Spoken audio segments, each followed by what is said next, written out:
left-hander John Lester. Well, Jeff Brantley, rubber game of the series, rubber game of the road trip. The Reds face Lester, who only good numbers are 13 wins. The rest of them are rather pedestrian, and we'll see how things play out here tonight. Yeah, it'll be an interesting start for John Lester because he is turning now to look out to the big scoreboard, and there's a big 5-1 score. St. Louis has already won here today, and I think anytime you're within this many ball games left in the season, it's time to put up or shut up. Well, we'll find out how it all plays out tonight as Lester gets set to go to work on Alex Blandino. Our first pitch presented by Belterra Park, Cincinnati. One amazing place to play. And here is Blandino at second base and installed in the leadoff spot. Lester looks for the sign. The windup by the left-hander. The pitch is taken for a strike, and this game is underway.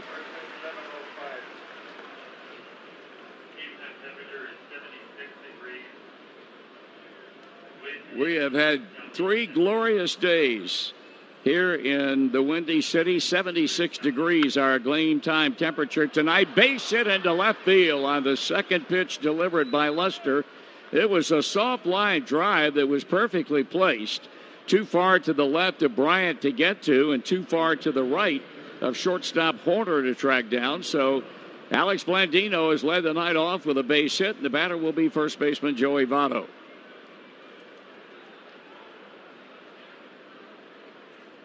Now, you were talking to me before we went on the air.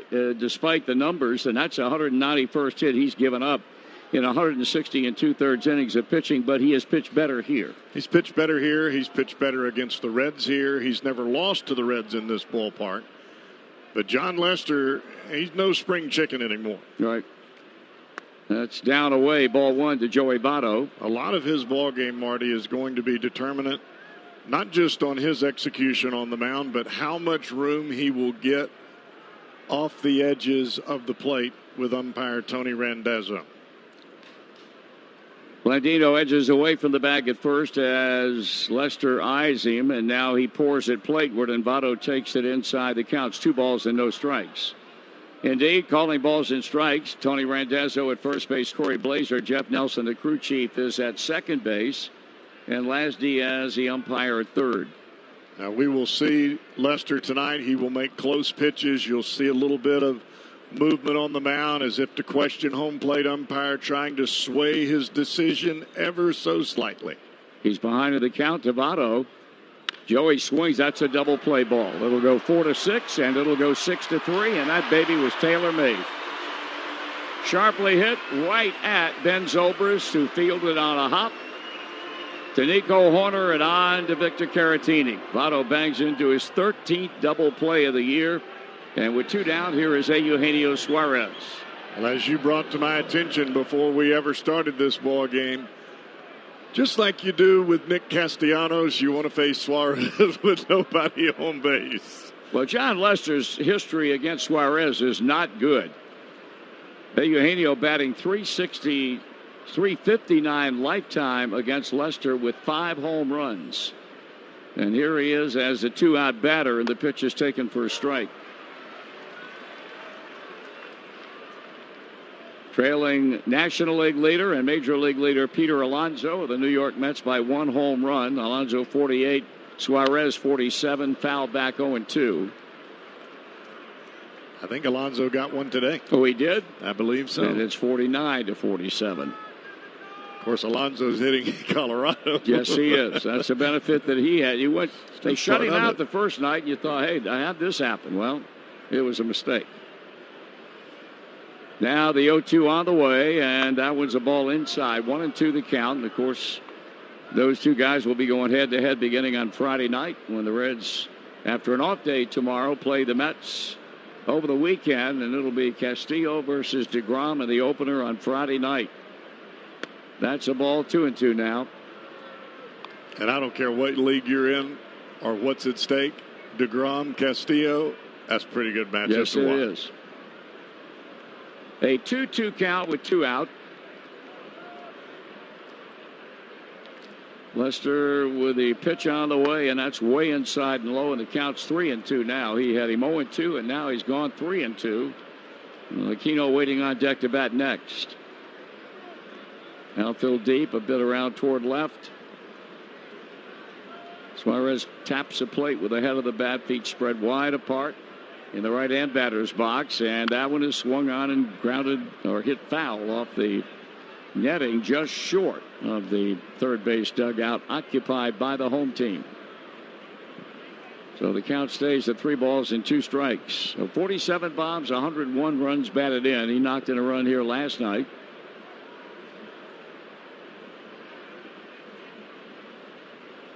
Lester back with a 3-2 pitch. Swing and a miss, and that ends the inning. No runs, 1 hit. We go to the bottom of the first inning. The Cubbies will be batting off Tyler Mahle. 100 WLW. Tyler Mahle to the mound, his 23rd start of the year with a 2-win, 11-loss record and a 5.11 earned run average. He's facing Ben Zobrist to start things off here in the Cub half of inning number 1. And the Newport Beach native takes a shot on the outside corner and misses for ball 1. Zobrist in at 288 with a homer, or 283 rather, with a home run and 14 runs batted in. Reds have shifted to the right side for him, and that pitch is a little bit high, and the count's 2-0. He's 2-1 lifetime against the Cubbies, and here in 2019 he has neither a win nor a loss in only one previous start. Had a no decision the time he went to the mound against them earlier this year. He's now behind 3 balls and no strikes on Zobrist. This young man is going to be in a position next spring of having to win his way into the rotation. He has not had a good year by anybody's measuring stick, and he has walked the leadoff batter.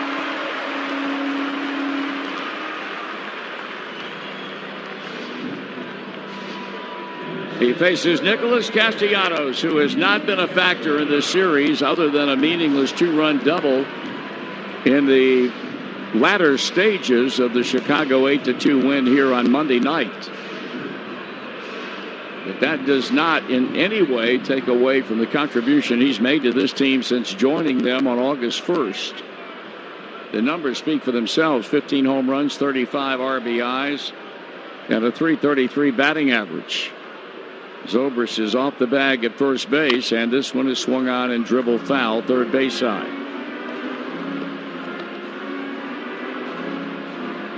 If you're listening tonight on your car or truck radio, please remember to buckle your safety belt. This message brought to you by the Ohio Department of Public Safety. If you're not buckled up, what's holding you back?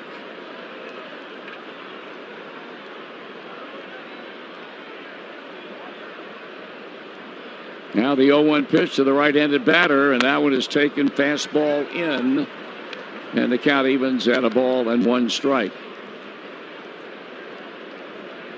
Reds have added a familiar face to their active roster. They announced today that Kyle Farmer has been reinstated from the injured list, has been out since the 4th of the month with a left oblique injury, but back and healthy and ready to go if needed. 2 balls and 1 strike.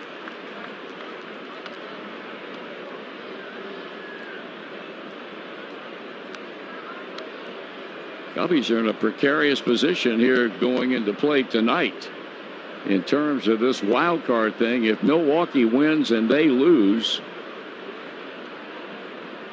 it's Washington and Milwaukee. They're on the outside looking in. They certainly are. Cardinals, by the way, won today. There's a swing and a miss and a big cut by Castellanos. 2 balls and 2 strikes, and things tightening up in the wild card in the National. Things tightening up in the wild card in the American League. Cleveland making a late run. Oakland and Tampa Bay are the 2 top dogs in the wild card race right now in the AL, but Cleveland is coming. Castellanos getting a big toe hold with that back right foot right on the back chalk line. He sets up deep in the batter's box. And he lets that pitch go by, and it's a 3-2 count.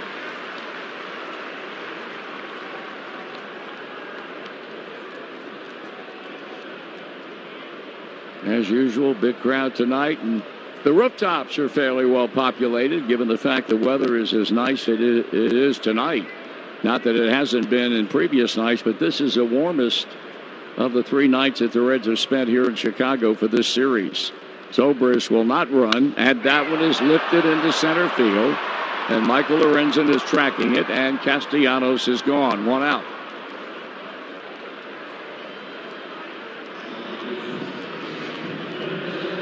That brings up Chris Bryant. Had a 7-game hitting streak stopped here last night, but boy, he has really had a productive month of September, especially recently. 31 homers, 75 runs batted in, and a .287 batting average for the Cubby third baseman. Coming off Player of the Week honors. That ain't bad. Nope. The pitch to him, and the fastball is over for a call strike. Well, this is the first night we've had in this series where the breeze is actually in the hitter's favor. Not the right field. Right. But, of course, from center to the left field line, if you get it up, you got a chance. As you said earlier tonight is good to be a right-hand hitter. Amen. That pitch is taken off the plate outside, a ball, a strike. Or a guy like Jason Hayward who drives the ball that way. You have to be very aware of that. Manley going back to the mound after missing away to even the count at 1 ball and 1 strike. On deck is Kyle Schwarber. And the Las Vegas native Bryant back in the box. Big wide gap on the right side of the infield with Votto staying home, trying to cut down on the lead of Zobrist. And the shift to the left side. The pause in the pitch, and a ground ball to the box, and he's dropped it. And the throw to second, one, the throw to first, and he throws it away. And here comes the runner. The ball bounces back to Votto. The throw to Blandino, and he is out. Reds got a very fortuitous bounce on a terrible throw that hit the wall in front of the dugout and bounced right back to Joey Votto. So the Reds get 2 outs a tough way, and the inning is over. 0-0, top of the second, and here's Aristides Aquino, who cracked a 2-run home run to highlight a 3-run first last night. Home run number 16 for the rookie with 41 RBIs. He takes ball 1, and keep in mind all of these numbers he has posted since August the 1st. The 1-0 on the way from Lester, and that one is a harmless fly ball into shallow right center. Zobrist goes out to get it, 1 out. And we take a look at our Cincinnati Bell Trivia question of the game. Text the word vote along with your answer of A, B, or C to 66128 for your chance to win a pair of tickets to the Reds Hall of Fame and Museum, $25 Skyline Chili gift card, a $25 Dunkin' Donuts gift card, and a free haircut from Great Clips, brought to you by Cincinnati Bell, connecting what matters. In 2003, Jeff Brantley. Yes, sir. The Cubs won a division title for the first time since 1989. Here's Phillip Ervin, and he takes a strike. In the infamous 2003 NLCS, Chicago fell to the Florida Marlins in 7 games. What team did the Cubs defeat to earn a spot in the NLCS in 2003? Was it A, the Astros, B, the Braves, or C, the San Francisco Giants?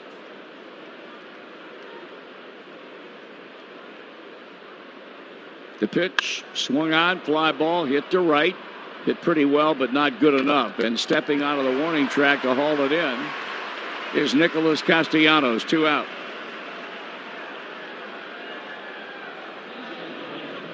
Astros, Braves, or Giants?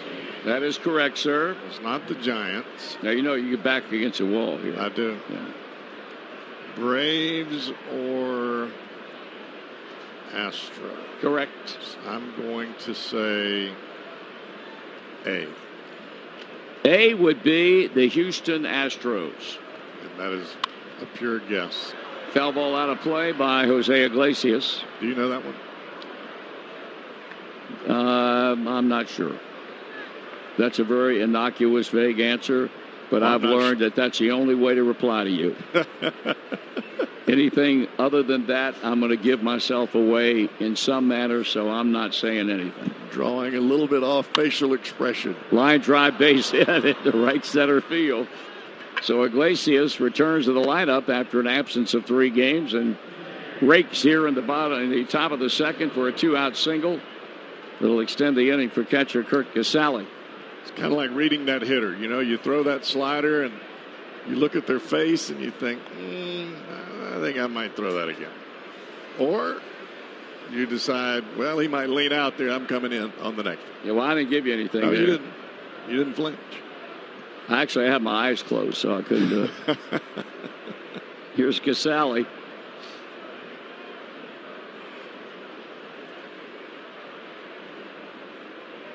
Lester straightens up and works. Swing and a foul ball.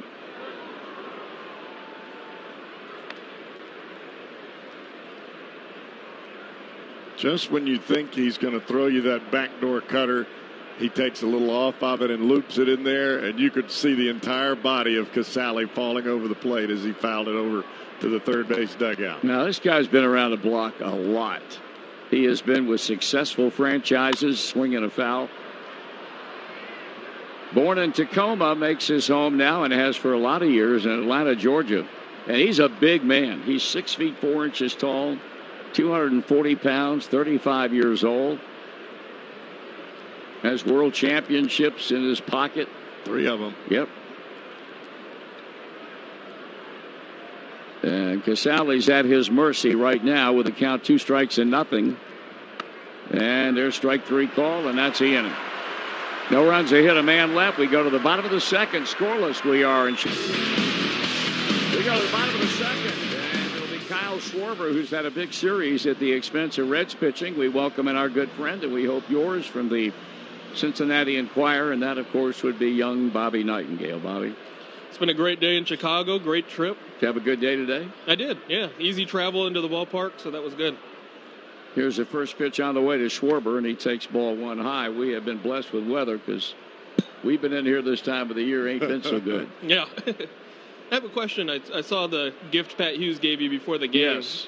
Where will you use it, or where will you put it? You know what? We're going to get it framed, and we're either going to hang it from the ceiling or we're going to hang it on the wall. Yeah. If we don't get it framed, then we got a good chance of hanging it from the ceiling in my baseball room in the basement.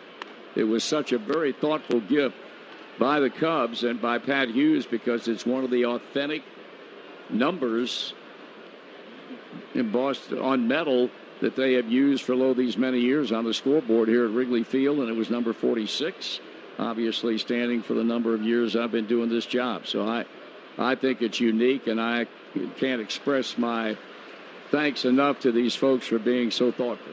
Well, if you hang it on the wall, you better get some serious anchors. What I told Amanda. So kind of heavy. That sucker is so heavy you cannot believe how heavy it is. Made out of lead. 3-1 pitch and a foul ball back.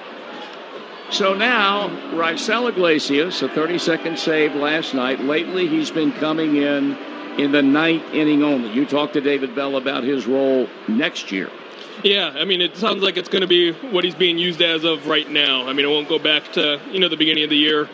They tried to use him in the 7th and 8th inning. Iglesias was vocal about how much he didn't like it. Right. And sounds like what they're doing now is how it's going to be probably going forward. Well, praise the Lord, because it sure as heck took him long enough to figure it out. And Bell made the point, he goes, I've never been in that position, a late inning reliever. And Jeff, you probably can speak to it a lot better, but just the adrenaline that goes into it and save situations. I mean, you can't hide from the fact Raisel Iglesias has been a decent closer this year, but he's been really, really bad in non-save situations. It's all what you're accustomed to doing. And if you're Josh Hader and you're used to coming in the 7th inning right out of the bat, then it doesn't bother you so much. You don't have to think about it. The last thing you want is your closer thinking about what he's doing on the field. Well, that's a great decision because I don't think anybody would dispute the fact. And Kyle Schwarber, by the way, walked to begin the inning, the second inning in a row now that Tyler Malley's walked the leadoff batter and got a 1-ball, no-strike count. On the right-handed batting, Wilson Contreras, and a slow roller along the third baseline. Up with it, Malley throwing out. Nice play by Tyler Malley, coming off the mound quickly to pick that ball up on the grass and get it to Joey Votto in time as Schwarber goes to second. There can be no doubt that when this kid's brought in the ninth inning, he is very, very successful. Yeah, this month he's pitched 7 innings and he's only had 2 base runners. I mean, there it is right there. Were you ever brought in early? Yeah, it's hard when you're not accustomed to it, and you've only pitched the 9th inning, and that's where your adrenaline is from, and you come in the 7th. It's a different feeling. You're not quite elevated from an adrenaline standpoint, and you don't make the proper pitches. Here's a pitch to Victor Caratini with a runner in scoring position. If you're a closer, you're going out there to lay it all on the line right then. Right. If you come in the 7th, you're thinking to yourself, well, I got to save a little bit. And that just affects your head. Well, that's good news looking toward the 2020 season because, I think the kid would be highly productive and much more so in that role of the 9th inning only than he has been for most of this season. 2-0 the count on Caratini. Kyle Farmer's back. Yeah, I would imagine he'll get playing time between now and a week from Sunday, won't he? Yeah, it sounds like he's not 100% yet, available to play, but not play all 9 innings yet. But David Bell said by the weekend he should, and he hopes to get him a game behind the plate before the season's over. Here's a 2-0 pitch, and that's foul back. 2-1 the count on Caratini. Well, I guess at this late stage of the year, heading toward a record that I'm sure this club had hoped to avoid. At least it looks like now they're going to avoid 90 losses. Whatever you can accomplish between now and then is something, I'm thinking individually now of guys on this club. Like Jeff said, it's much better to get back there than end the year on the disabled list, and Farmer's off that. Yeah, and it's too bad for guys like Alex Wood and Jesse Winker and Senzel. Bouncer back to the box. There's a throw to Suarez. They run Schwarber back and now flip it on, and there's a tag by Iglesias. They ran that play perfectly with Malley fielding it, running toward, and then throwing it on to Suarez, and they go 1 to 5 to 6 for the play between second and third on Schwarber. And with 2 out, here is center fielder Jason Hayward. So now you're back tomorrow? Back home tomorrow? Yeah, 7 a.m. flight, so. You'll be home early? I mean, have the whole day? Got 2 off days in the next 4 or 5 days. How about that? Then you'll be raring to go Friday night for Castillo and DeGrom, won't you? I'll miss that series. I knew you were. Yeah, that's why I asked you. That hurts. No, it doesn't. Please, let's not tell lies in this booth now. 1 ball and no strikes to count on Jason Hayward. That hurts. It hurts. Is that more the than game going we're doing to from the Pittsburgh. stands? Huh? Is that the game we're doing from the stands? We are broadcasting Friday night from Gapper's Alley, you and me. That should be fun. That takes me back Especially to the with that 70s. matchup. Yeah. When Joe and I did it from the red seats, ground ball to second, and Blandino will throw to first, and that ends the inning. Bobby, thank you, pal. Yeah, thanks for having me. Good to see you all 3 days. Bobby Nightingale from the Enquirer. Boy, make it what you want. Really an honor. Marty Brenneman, the Hall of Fame broadcaster. He's been the voice of the Reds on radio for the last 46 seasons. I saw this note. This is the 650th Reds-Cubs game during your great career, and you're hanging it up after the season, and we wanted to chat with you one last time here on the air. Marty, great to see you. Lenny, great to see you, and Jim, I appreciate the opportunity. I was talking to my wife, Amanda. This is the only, I've missed 1 trip into Chicago in 46 years. Wow. And I had to be really messed up to miss 1.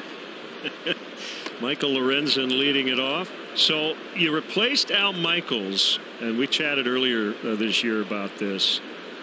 You start your career by calling Hank Aaron's 714. Right. And then year 2, sharply hit ball gets past Zobrist, and Lorenzen's aboard. Year 2, the Big Red Machine wins the World Series. Year 3, they win it again. That's quite a start. Yeah, Byron Somm, who was a Hall of Fame broadcaster with the Philadelphia Phillies, came up to me in 1977, and he said, "Young man, do you realize how lucky you are?" And rather flippantly, I said, Well, yeah, I guess so. I'm a big league broadcaster, and it's a great job. He said, I'm not talking about that. I said, well, what could it be? He said, you have 2 world championship rings. I said, yes, I do. He said, I've been doing Phillies baseball since 1947, and I've never gotten one. And I really didn't appreciate it at all until the club goes 14 years, and then in 1990 they win it all again. There's a bunt by Malley. A successful sacrifice, and you got to know Lou Piniella in 1990, and we got to know Lou. It was fun, wasn't it? When he managed the Cubs. Man, what a group that was in 1990. Surprised the world, huh? Yeah, without any question, Len, because nobody picked them to win anything, and they go into first place on opening night, the only year that they opened on the road because of the strike. And they opened in Houston, and Larkin tripled with the bases loaded in the 11th inning off Charlie Kerfell, and they never vacated first place. They beat a good Pirate team in 6. It had Bonds and Bonilla and Van Slyke and that bunch, and then they swept the A's in the World Series. It was an amazing season. It really was. Landino takes a strike. Hey, Jack Brickhouse, 1947 to 81, I believe, with the Cubs. Didn't see the postseason.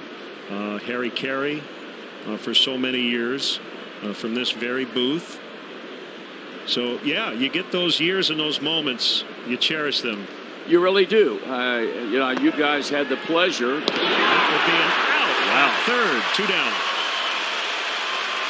You guys had the pleasure of doing it a couple of years ago, and there's just no feeling like it. I mean, it's hard to express to people the emotion of being, even if you're on the fringe, and I consider myself, I'm not a part of that.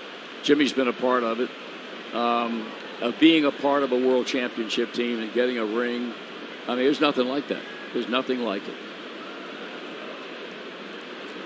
So 2 outs and a sharply hit grounder foul. So over the many years in Cincinnati, you've seen the highs and the lows then with this franchise. Do you feel like you're leaving when they're positioned to take a step forward? I mean, it's kind of been a bit of a malaise here the last 4 or 5 years. 5 years. This is their 5th year. I think the only thing they're probably going to do is avoid losing 90 games. But even now, I don't think it's the year that they thought it was going to be. I think they would have been happy to be 500. Because at least it would have said to their fans, well, now we see the light at the end of the tunnel. They've got some big decisions to make in the offseason, but I think they are getting to the point now. They've got some young players that have helped this club quite a bit this season. So if they can address the needs that they have in the offseason, I think this club can be vastly improved next year. I really do. If they were a 85-win team this year and they were showing signs of really competing next year, would that have scratched the itch a little bit? Would you even attempt to say it? No. No. Done is done. I'd be thrilled to death if they really had a big year next year. 46 years is long enough for me, and I haven't second-guessed my decision at all. It's a rather emotional night for me because I've grown to love this ballpark and I love this city. I mean, the fact that I've missed 1 series in 46 years, I think is a pretty good indication. You're right. Well, our fans are going to get a big treat in the bottom of the 3rd. Stay with us. Still 0-0 as we chat with Marty Brenneman. Back to Wrigley Field. Well, you might love him. You might hate him. I love him. And now with a play-by-play, here's Dan. Take it away. Thank you very much, Tom. Thank you. That's an unexpected gift from Len and Jim. I appreciate that. Nico Horner will lead things off for the Cubs here in the bottom of the 3rd. No score.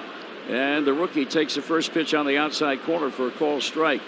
I've been very impressed with this kid right here. When you can jump an entire classification, AAA, and make the kind of contribution he's made at a time of real need for you guys.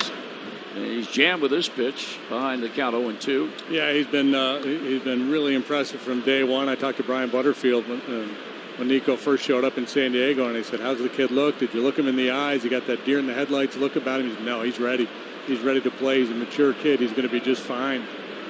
Jimmy, what would be his future now as far as 2020 is concerned?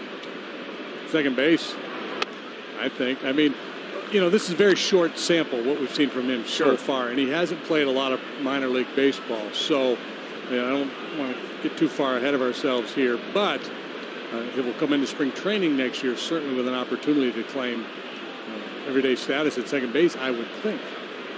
1-2 pitch.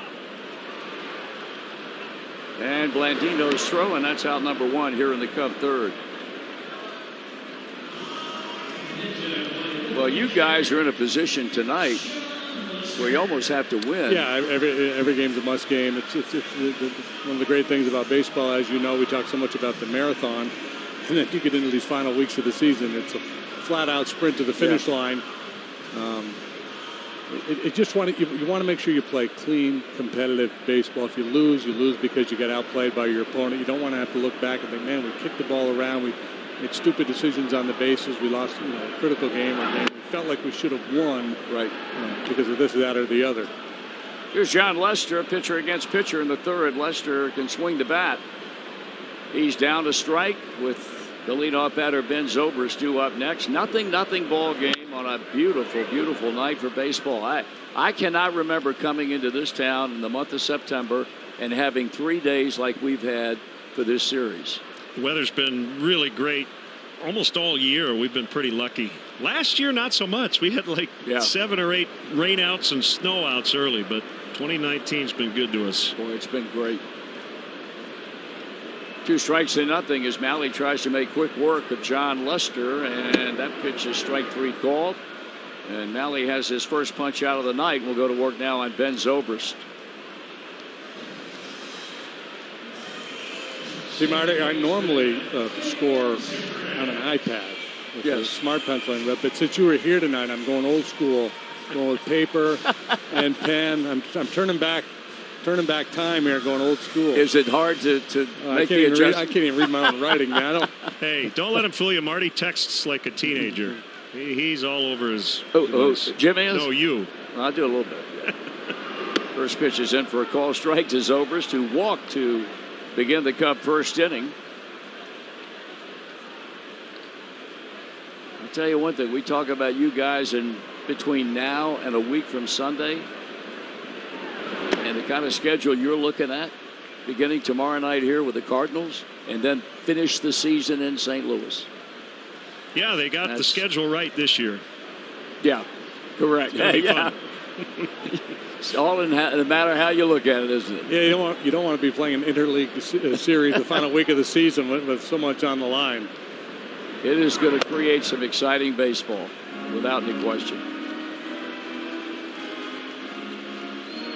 There you go. There's technology. I'm going. 2-1 the count on Zobrist. Missed a lion's share of this season, but has come back at the right time. That pitch, a swing and a foul ball that might have gotten the plate umpire, Tony Randazzo. I tell you what, you guys, if you make it, and you make it without 2 guys who potentially are 200 RBIs between them, that will be some kind of achievement. Do you have any idea when are you going to get either one of these guys back for the postseason, or is it still up in the air? In a weird way, the Cubs have to make the playoffs to get Baez and Rizzo back. Yeah. If they're both in play to be back, there's no guarantees that they will. That's the latest we heard. Is that that's kind of the best case scenario. Well, that's a big hit. I don't care how much depth you got. That you lose 2 guys like that, especially a guy who's considered to be your leader in Anthony Rizzo, and it'd be great to see you get him back in time for the postseason. Here's Blandino charging that ground ball to throw in time, and that's the inning. We love you, Marty. We love you, Len. I love you, Jimmy. Thank you very much. Sign my score sheet for me. I'd be happy to. Thank you very much. Marty Brenneman, everybody. Thanks, guys. Top of the 4th inning, 3 scoreless in the books for the left-hander John Lester, as well as the Reds' Tyler Malley. And it'll be Joey Votto to lead things off here in the 4th against the Cubs left-hander. Lester to the plate. And he catches the inside corner. That's a strike. Votto grounded into a double play the first time up after the leadoff single by Blandino. He bats with nobody aboard here in the 4th. And a check swing foul at home plate.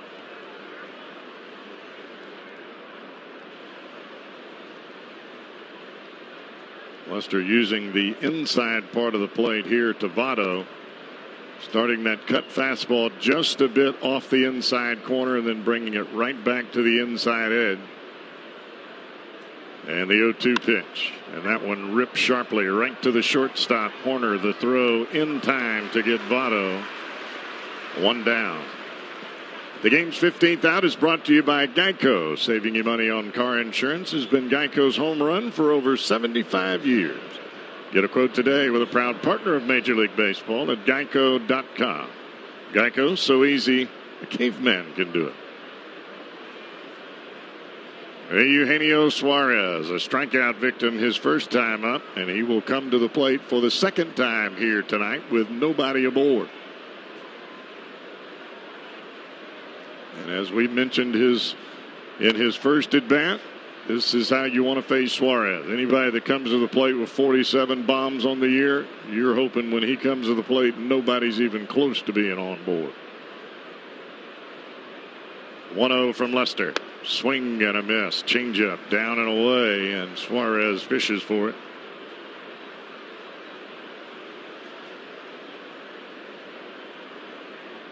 One ball, one strike count. Lester doesn't waste a whole lot of time out there. Here's a long fly, deep left center field. And there's 48 on the year for Eugenio Suarez. And he is the new Venezuelan home run champion. Move over, Big Cat. Here comes Eugenio.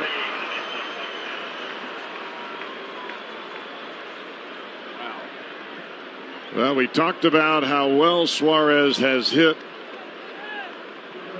the left-hander Lester. And with one swing of the bat, Suarez has put this Reds team on top 1-0. That's why you don't want anybody aboard when he comes to the plate. And that has got to be a huge source of pride, not only for Suarez, but family as well. As we have heard Eugenio mention several times, his mom's favorite player growing up was Andres Galarraga, the Big Cat. And up until that swing of the bat, Galarraga held the native Venezuelan home run record with 47. And now Suarez owns it himself. No longer tied. And now one away from Peter Alonso, who has 49 on the year for the Major League lead. 1 ball, 2 strike count here to Aristides Aquino.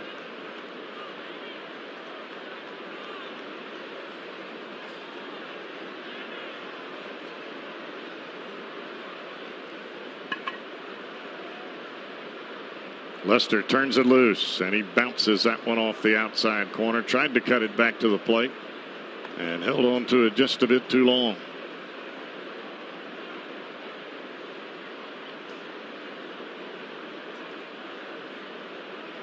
Two ball, 2 strike count.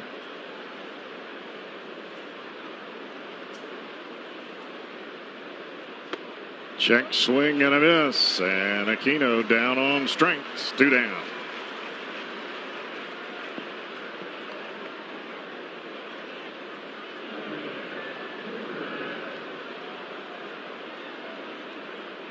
And now Phillip Ervin will step to the plate.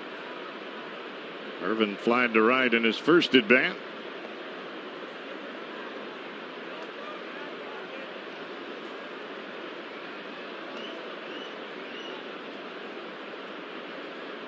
Lester turns it loose, and he misses off the outside corner. 1 ball, no strike count.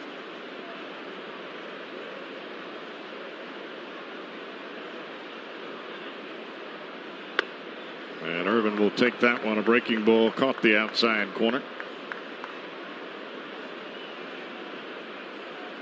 1-1 now to Ervin.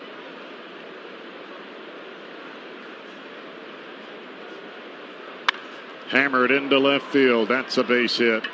And that ball was scalded off the bat of Phillip Ervin. So a 2-out single for the Reds left fielder. He's aboard, and here's Jose Iglesias. And Iglesias had to hit his first time around.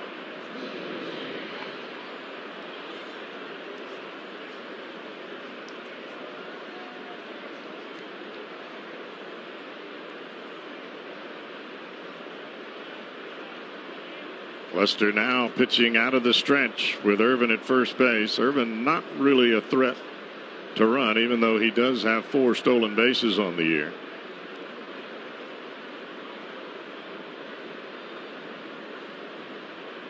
The pitch. And that'll catch the outside corner. Strike one, a fastball away from Jose Iglesias.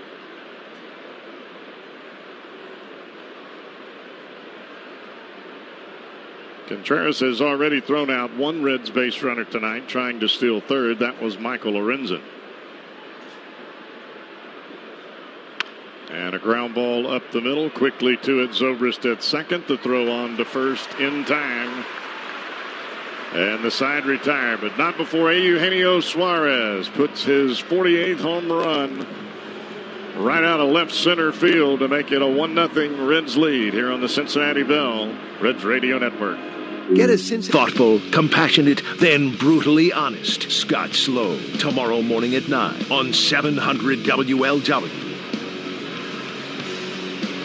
Nick Castellanos to lead things off here against Tyler Mahle. Reds leading this one 1-0.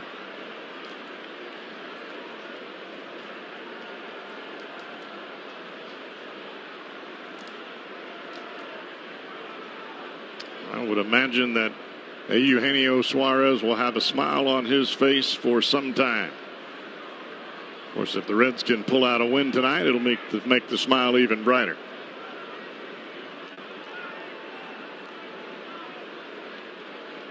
Castellanos steps in for the second time here tonight, and he'll take a breaking ball off the outside corner.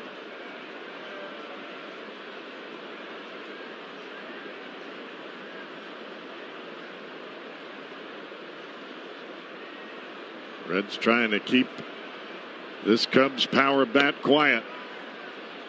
He did have a double last night, but for the most part, he has been a bit silent here in this series. 0 for 4 in game 1. Actually 1 for 5 in game 1. And didn't have a hit last night. Check swing on a fastball away. And a 2-1 count here to Castellanos.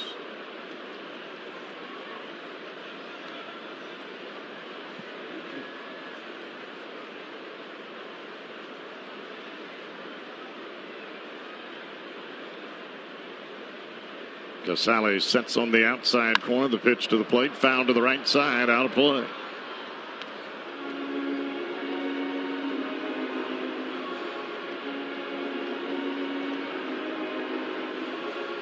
Probably the breeziest that we have seen here in the 3 nights that we have been here in Chicago.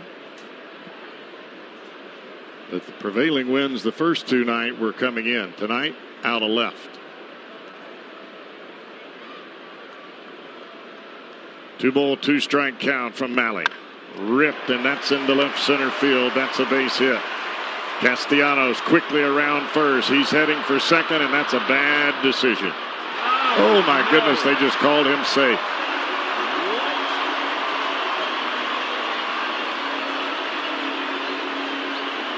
The ball got to Blandino, and it seemed like 5 minutes before Castellanos got there. And somehow he is safe at second base. Irvin, outstanding effort to get to the ball, a perfect throw to second base, and Blandino just didn't stick his nose in there.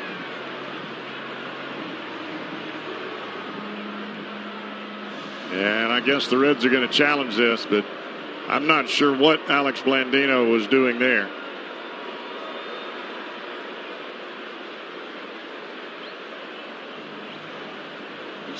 And he may be safe anyway. Well, that's just not a good play by the Reds second baseman. The Barbasol Close Shave Manager Review is brought to you by Barbasol Shaving Cream. Same trusted formula, Now available in new Ultra Grip can. Better by Barbasol. You have an outfielder that makes a play like Irvin just did. You got to get down there and make the tag. And that did not happen. I can't imagine that the Reds would win this challenge. But they are under the headsets. And there was no trick slide or anything else from Castellanos. He slid straight into the bag. And Blandino just didn't tag him. And it was not a very good base running move by Castellanos to try to take second there.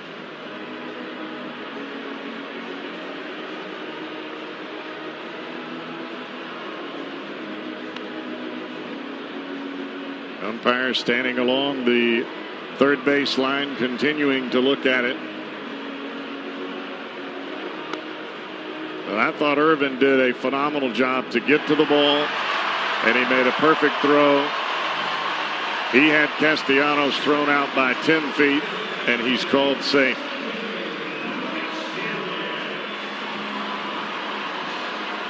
Very unfortunate spot for the Reds there. That's routine baseball. And now you got Chris Bryant coming to the plate with a runner at second base after a leadoff double for Castellanos.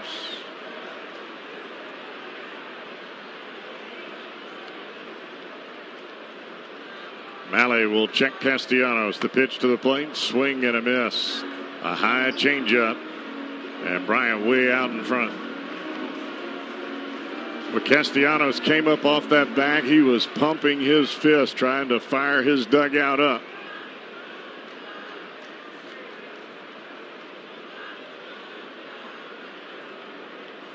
And now it'll be up to Bryant to try to drive him home at the moment. Foul to the right side, out of play. Good fastball from Tyler Malley right at the top of the strike zone.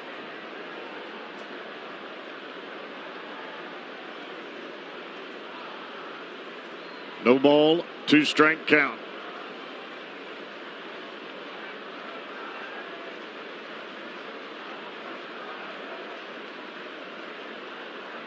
Wide stance, big bend at the knee by Bryant. The pitch, and that's going to miss downstairs. Looked like a split finger changeup from the right-hander Malley, trying to get Bryant to chase. He did not.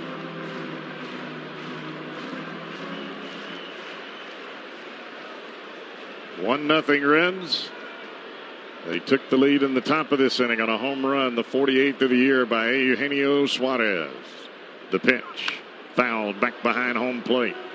High riding fastball up and away from Bryant.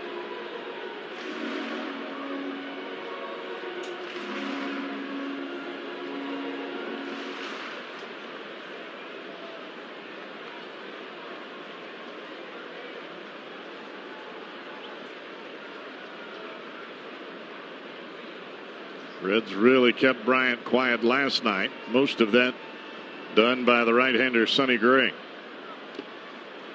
Breaking ball in the dirt. Looked like a slider that time from Malley, and he bounced it up there, and Bryant did not chase it. 2-ball, 2-strike count.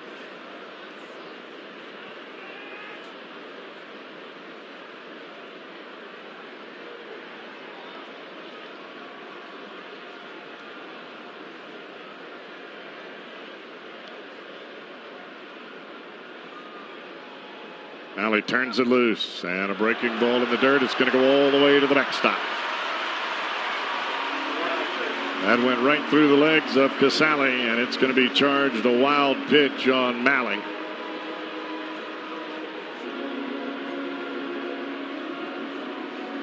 One of those balls that hits right on top of home plate, and instead of bouncing up as it does normally off the dirt, it hits the plate and scoots right underneath the glove as Casale tried to drop down to block it, and he could not. So on to third is Castellanos. And now it's a 3-2 count. And Malley was ahead 0-2 here to Bryant. Now the full count pitch. Swing and a miss, and he struck him out. Good pitch from Tyler Malley. Split finger fastball down and in. And Bryant way out in front of it and over the top of it. That's a big out. But you got a couple to go, and a big fella, Kyle Schwarber, stepping to the plate.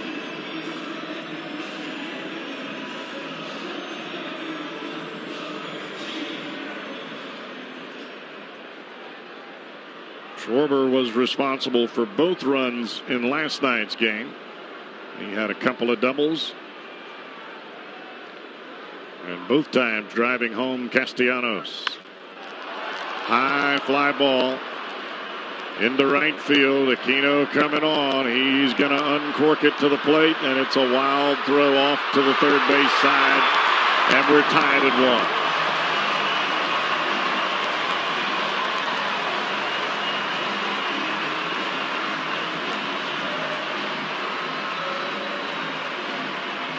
Aquino has a phenomenal arm in right field. This one rode up the line a little bit on him. Had it been on target, he'd have had a play on Castellanos. Almost had a play. And this throw was a good 10 feet towards the third base bag, as Castellanos made quite the evasive maneuver to slide back behind home plate and tag with his hand.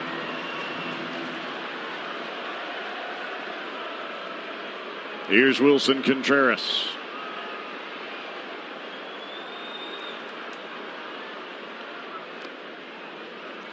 And a split finger bounces to the plate.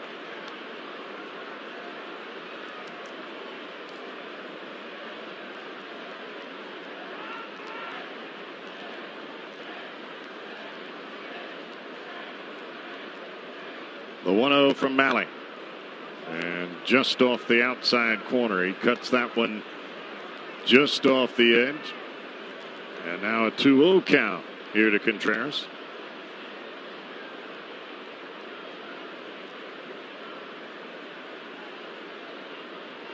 Malley back to the plate, and that one fouled straight back. A fastball running right in on the hands of the Cubs catcher.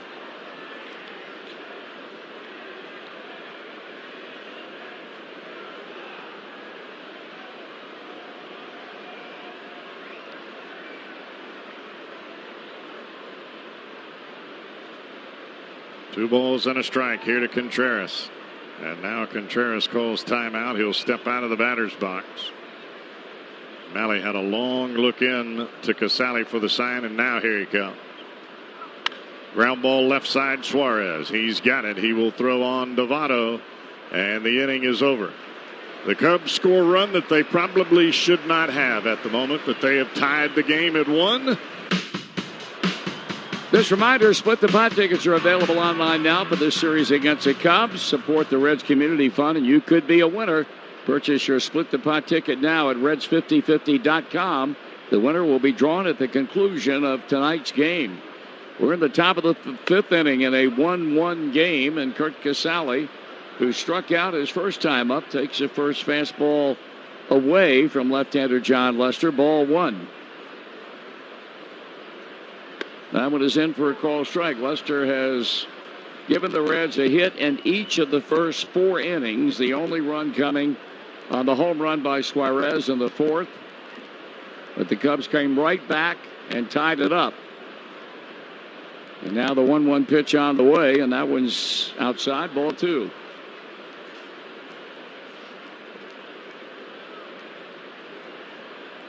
Lester 7-2 lifetime in 18 starts against the Reds. He brings it back to the plate, and that one a breaking ball that misses. And Casale now a pitch away from getting on base with the count going to 3 balls and 1 strike. Lorenzen on deck. Malley waiting in the wings. The lower third of the Reds batting order in their 5th turn at the plate tonight against Lester and the Cubbies. Here's a 3-1, and that's hit foul off third, and a full count.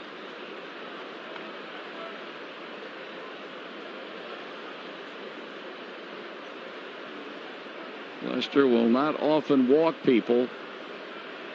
So if you're fortunate enough to get one, it's like money in the bank.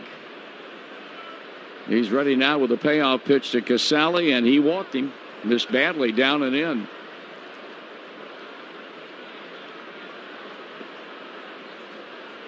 So now Michael Lorenzen, who snapped an 0 for 13 string with a base hit in the third inning.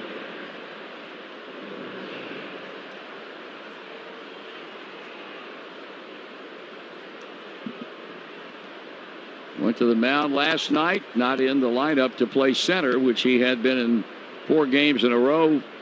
Went 1 in the third innings, a 1-hit shutout baseball, and then wouldn't you know it, he finished the game in center field.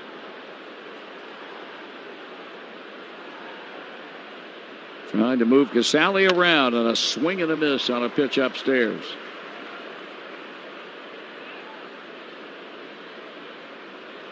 I mentioned earlier the Cardinals winning today. They came out a winner over the Washington Nationals 5-1. Now the 1-strike pitch. Long hole by Lester to the plate, and that's a ball. And in the top of the 6th inning in Milwaukee, San Diego shutting out the Brewers 2-0.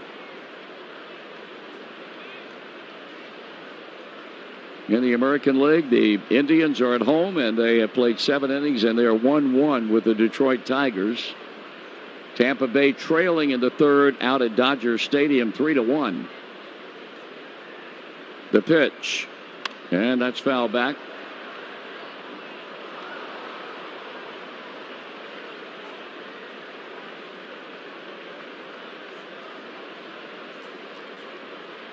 Seattle blanking Pittsburgh 4-0 in the bottom of the 8th inning. Here it's a 1-1 tie in the top of the 5th. Leadoff batter aboard, and Casale with a walk. And John Lester slowing his pace down radically now, getting ahead in the count against Michael Lorenzen. And his pull foul past the third base bag in the coaching box, holding it 1 ball and 2 strikes.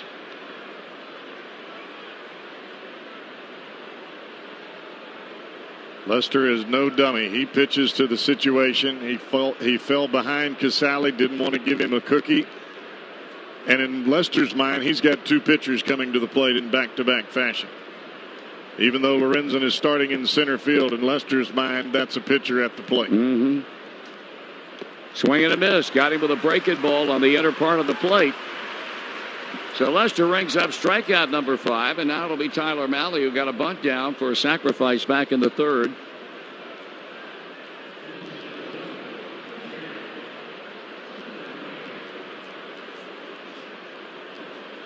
You know, we talked earlier about Lester. If you operate on the assumption that they are going to be in the postseason, more likely than not as a wild card team, if they make it, you can't discount the possibility they could catch the Cardinals with 7 games left.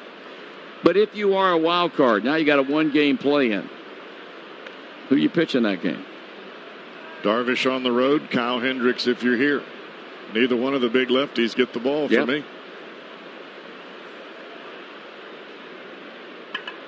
Obviously, the Cubs are hoping they have to make such a decision, but I would bet they if they're going to be in the postseason, they want to be greedy and they want to talk about winning the division. Here's a pitch, and he squares to bunt and takes a strike, and it's 1-1.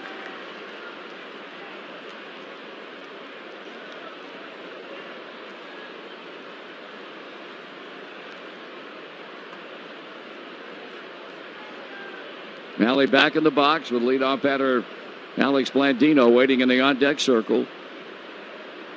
Check of the runner, and he takes the bat away as he squares to bunt with Caratini and Bryant charging from the corners, and it's a 2-ball, 1-strike count. Of course, the resumes of the 2 left-handers, one Cole Hamels, one John Lester, about as good as they get. But neither one of them are throwing the ball very well right now. And that'll be rolling the dice. Here's a 2-1 pitch, and he pops it up in a bunt attempt that'll fall untouched. The count evens at 2 balls and 2 strikes. Well, if this club makes a postseason and they entertain any thought of going deep into it, which I personally don't think they can, there is a certainty attached to that they won't if they don't get better production out of both of their left-handers than they've gotten lately. To me, Cole Hamels the most shocking one of the two. I agree. And it really has not gotten a whole lot better for him. 2-2 pitch. And a bunt, and he popped it in the air, picked off by the catcher. Throw to second out, throw to first, no. Well, I'll tell you, Contreras all over it now. He's got a rifle for an arm. Fired down to Blandino to get the out at second base on Casale, and they missed the double play by a fraction. So the inning continues, and here's Alex Blandino. Well, Contreras has the play in front of him. He already knows ahead of time that Casale is not a fast runner. Even though the ball bounced well up into the air, he, like you said, he was on it like a cat. He already knew where he was going with the ball. So 2 out in the inning, and here's Blandino, and the pitch to him is taken ball 1. He singled back in the first, struck out in the third. And quite honestly, this is a young man who's really not helped himself here in the month of September and has really been getting a lot of playing time. When this season ends, he certainly can't look back and say, well, I didn't get a chance to play very much. He has had one whale of an opportunity, and in the field and also at the plate, he's really not taken advantage of it. That pitch is taken high, and the count's 2 balls and no strikes. Well, I would say that David Bell has been an equal opportunity manager for everybody that's on this club. He's given everybody an opportunity to prove that they either belong or they don't belong at the big league level and to show what they can do. That's the truth. Whether you're in the bullpen, you're in the starting rotation, or you were on the bench or in the regular rotation of guys that played. He's done it better than any manager I've ever been associated with, giving people a chance to play. He's behind, he meaning Lester, 2-0 on Blandino. And a swing and a foul ball back. Fans at Kroger, it's easy to place your order online and pick up at the store. Try it tomorrow at Kroger.com. Final of 3, the Reds and the Cubbies. It's all even at 1 run apiece. The Reds are batting with 2 out here in the top of the 5th inning.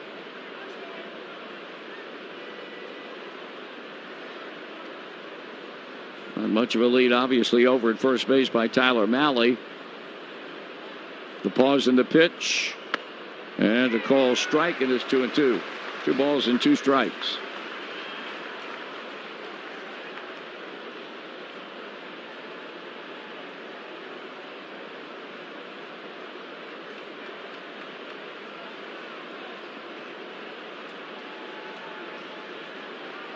Lester about to throw his 69th pitch of the game, and that one is in the air to center field. And it'll be handled by Jason Hayward, and the inning is over. No runs, no hits, 1 left. 4.5 innings are in the books. Glad you're with us on this Wednesday night. Types, welcome. Well, we roll on into the bottom of the 5th inning. Caratini, Hayward, and Horner will apply their individual and collective talents against right-hander Tyler Mahle, who in 4 innings has limited the Cubbies to 1 hit, and that was a 4th inning leadoff double by Castellanos, which should have never happened. But it did, and then because of the inability of Blandino to get a tag down on Castellanos, who was out by 10 feet on a great throw by Phillip Ervin in left, and then Mahle throwing an ill-advised wild pitch that set up the sac fly by Kyle Schwarber to tie the game up. Well, probably the most frustrating part of that play is how hard we've seen Phillip Ervin work on his routes and his throwing from the outfield. He made a phenomenal play, and nobody will know about it. Right.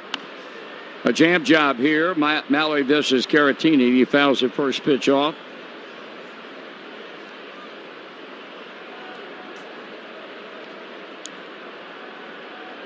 Caratini batting left-handed, 0 for 1 on the night. 2 strikeouts and a couple of walks. some of the numbers beside Tyler Mahle's name, and now a strike over the heart of the plate taken by the first baseman of the Cubs, and he's in a hole at no balls and 2 strikes.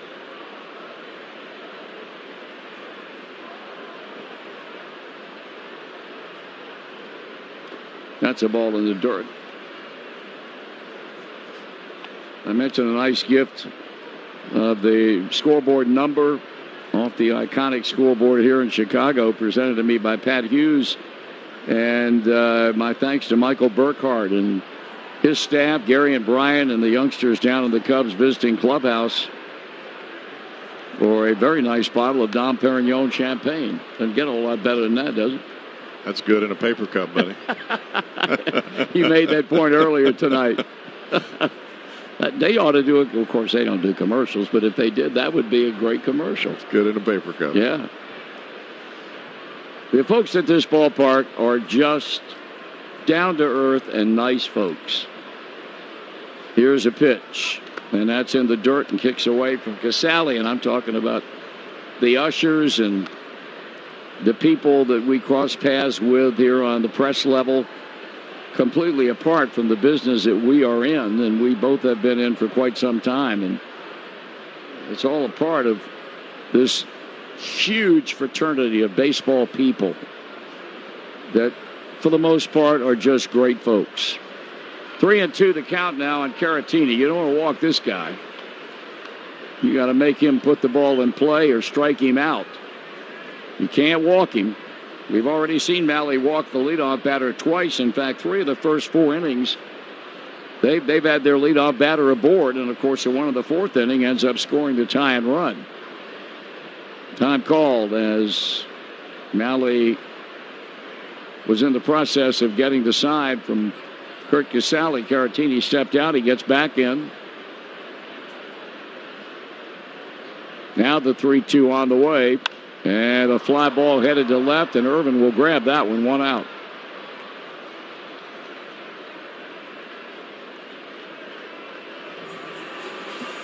Jason Hayward has grounded to second. He was a final out in the second. This game being brought to you in part by the aggressive 2019 Toyota RAV4, street savvy and off-road capable. RAV4 has redefined what a compact SUV can be. For all Toyota offers, go to buyatoyota.com.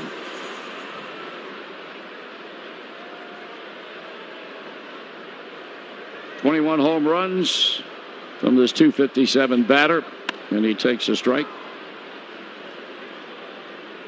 And wind blowing a bit more briskly out toward left field than it was on the game's first pitch around 7:10 Chicago time. That's inside. A ball, a strike.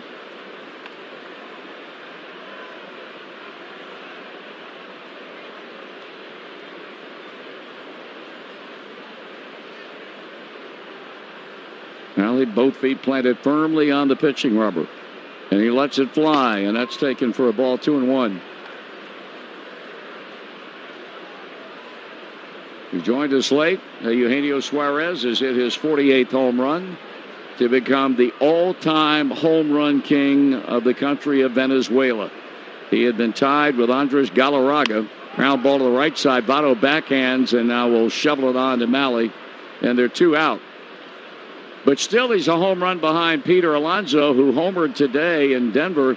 And in that game, the folks saw 2 sides of Alonso, the ability to drive the ball out of the ballpark, which they've seen all over baseball here in 2019, his 49th of the year, and he won the game drawing a bases-loaded walk. So you're talking about going from one extreme to the other, being patient enough and not trying to be a major hero by getting a hit or driving a ball out of the park again. He was very content to get the walk that forced in the run that won the game. Ground ball to short, and a quick throw by Iglesias, and a 1-2-3 inning as Tyler Mahle continues to throw the ball very well. After 5, it's a 1-1 game on the Cincinnati Bell Reds Radio Network. Make Great American Ballpark your family day destination Sunday, September 22nd. Thanks to Klosterman Bakery, you can take advantage of a special ticket offer. Enjoy live mascot races, face painters, games, and more Plus, kids 14 and younger will receive a Jesse Winker Fathead presented by Nathan's Famous. For tickets, visit Reds.com/150. With Jeff Bradley and Tommy Thrall, Marty Brennaman back at Wrigley Field as the Reds call on John Lester for the 6th time. It'll be Joey Votto, who Lester has handled each of his first 2 times up, inducing a double play ball in the first. And then a leadoff ground out to shortstop in the 4th. Foul ball, straight back 0-1.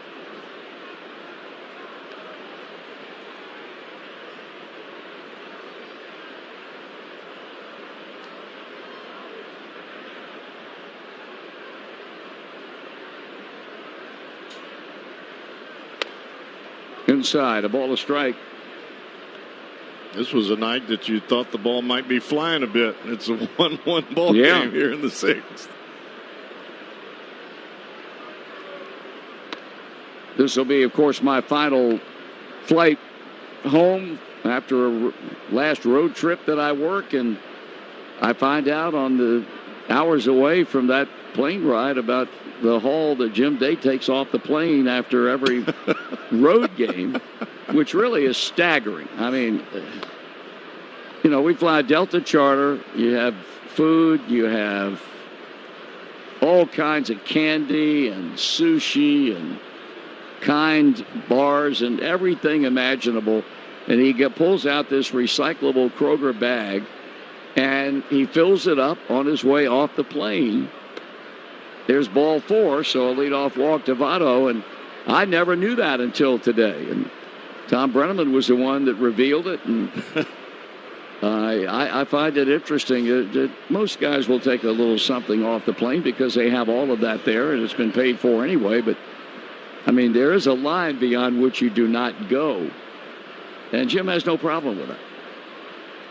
And sushi, huh? Sushi, yeah.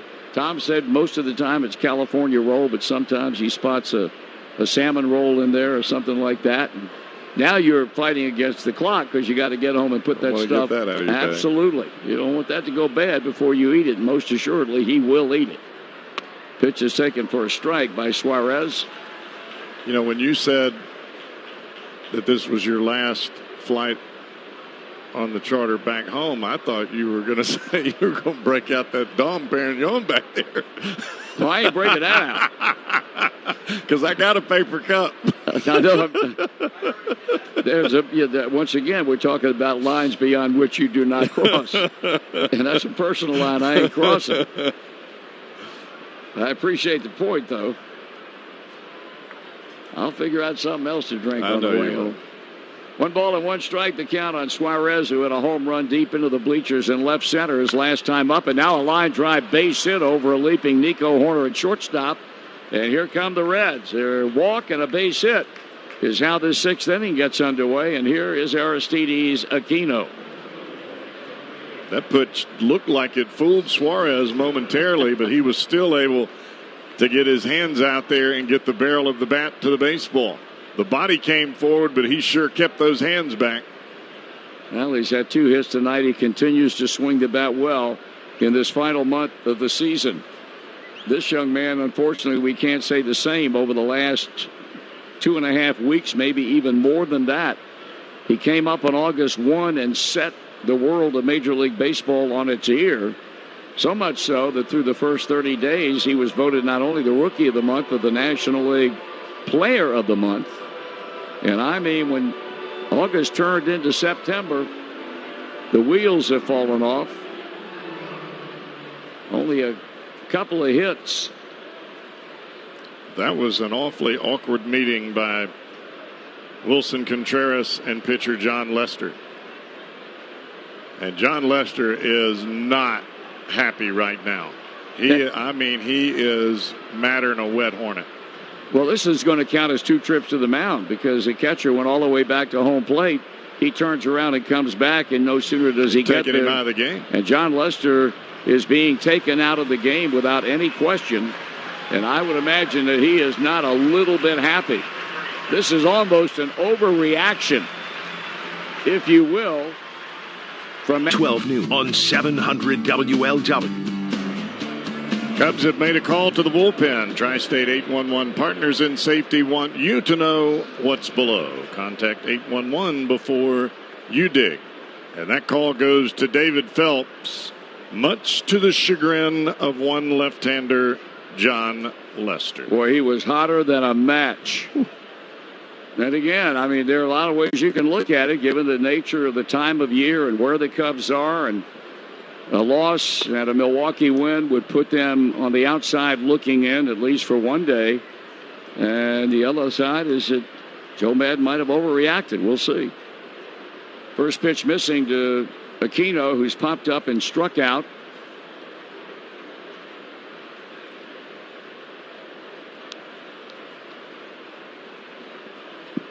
The right-hander pours at plateward again after checking the runners, and that's a swing and a miss. I'll tell you, when the season ends, and there's been so much talk about the Reds need another bat, a productive bat, they're going to have to make a big decision as to whether or not they already have one in Aquino, or whether or not they have to look at what's occurred with this kid, the incredibly productive first month and the rather anemic final month, as to whether or not they're going to go out and shop around and try and find somebody else. He's behind the count, a ball and 2 strikes. The strikeouts have been alarmingly high. Every now and then he'll run into one, which he did last night. But, I mean, he has just had a tough time of it. And obviously so far has not been able to adjust to the adjustments that the pitchers in baseball have made to create more of a level playing field than the one they dealt with in August. 1 ball and 2 strikes with nobody out, and that pitch is way off the plate. A breaking ball and a good stop by Wilson Contreras.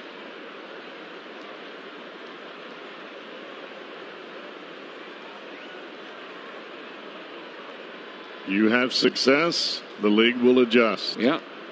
Then you have to adjust to achieve the same success. And you keep that little ebb and flow going. The moment that you stop adjusting, you fail. 2 balls and 2 strikes, 2 on and nobody out. Reds trying to get the lead back, and that's a strikeout swinging.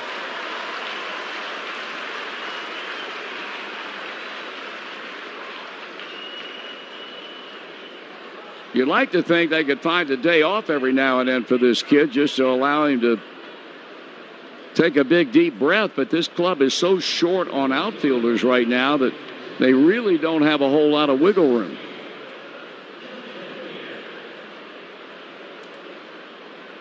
Phillip Ervin is going to be lifted for a pinch hitter. Josh Van Meter will come to the plate to bat. And time has been called now as Tommy Hotovy, the pitching coach, makes his way out to the mound. They have no intention of taking David Phelps out. But they certainly want to go over how they want Phelps to work to the left-handed batting Van Meter, as James Norwood, a right-hander, and Derek Holland, a left-hander, are throwing now in the Cub bullpen.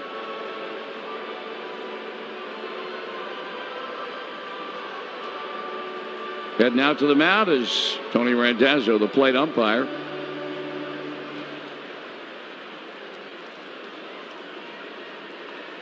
And the meeting breaks up. The right-handed batting Ervin taken down. The left-handed swinging Van Meter will stand in. A walk to Votto started the 6th inning. Then came the base hit by Suarez. Out is Lester, in is Phelps. He strikes out Aquino.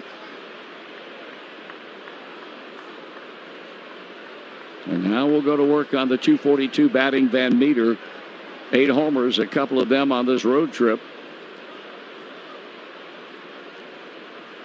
Phelps with a stretch in the pitch, and it's a breaking ball down and in.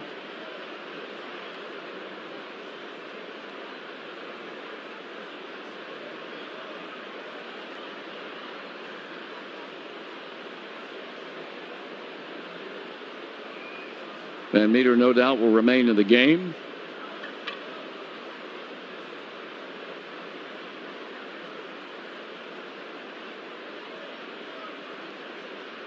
And now the 1-0 pitch on the way. And that's further inside. And the count's 2-0.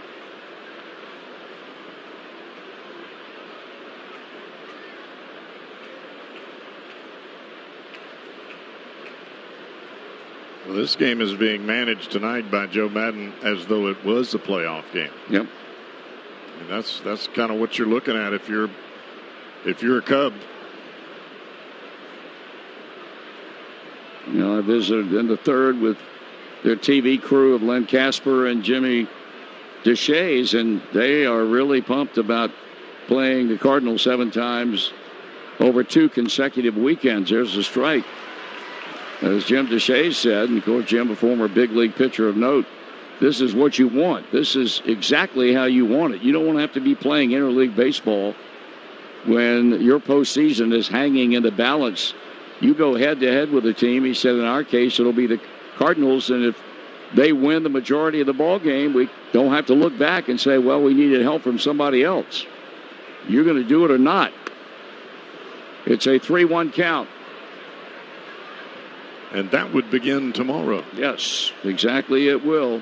Cardinals played the day game and won today, and they may well be in Chicago as we speak. 1 out, 2 on. All tied at 1-1. The Reds and the Cubs are. David Phelps in relief of John Lester, facing pinch hitter Josh Van Meter, and in with a 3-1. And that one is taken for strike 2.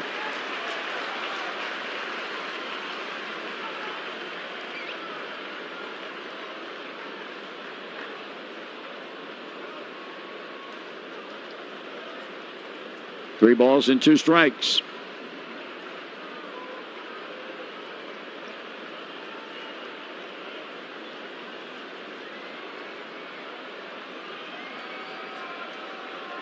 These 2 guys on base are not going anywhere on this pitch.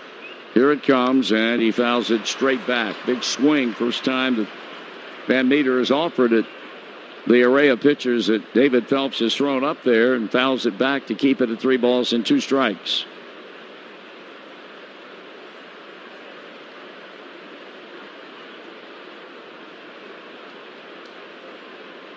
Phelps has warmed up a couple of times in the series, but this is the first time that he has been used.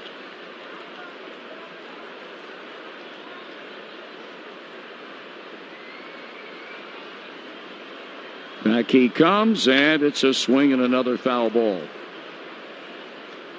2 straight foul balls on 3-2 pitches to Josh Van Meter. Reds scored in the 4th on Eugenio Suarez's 48th home run. And the Cubbies countered on a sac fly by Kyle Schwarber in the bottom of inning number 4. That has been it. And Meter trying to make something happen here.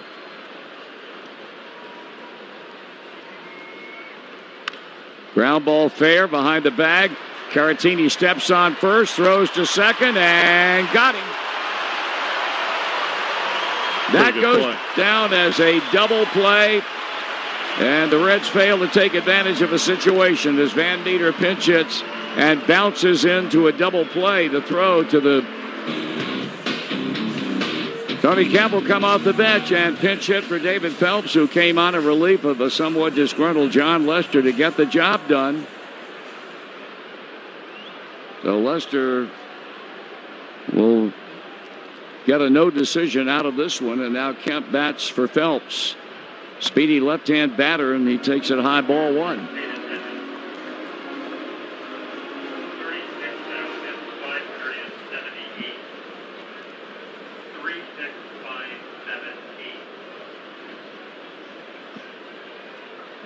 Check swing and a strike through that fastball in the upper reaches of the strike zone against a .212 batting Kemp. Young man whose low batting average belies the fact that if you make a mistake, he can hit the ball out of the ballpark on you. In limited playing time, 7 home runs. That's a swing and a miss.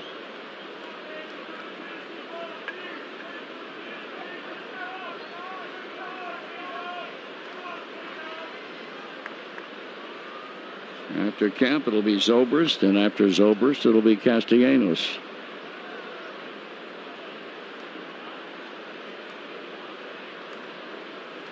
Now the pitch. And strike 3 is called.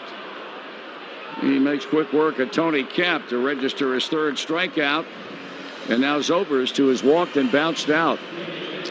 All right, folks, it is time for Ask Marty. Yes. This is where we ask the Hall of Famer to give his thoughts on any subject, baseball or non-baseball, always presented by CBTS. And tonight's question comes from Allie in Cincinnati. Yes, it does. Allie wants to know, Marty. Yes, Allie. What is your favorite Reds versus Cubs memory?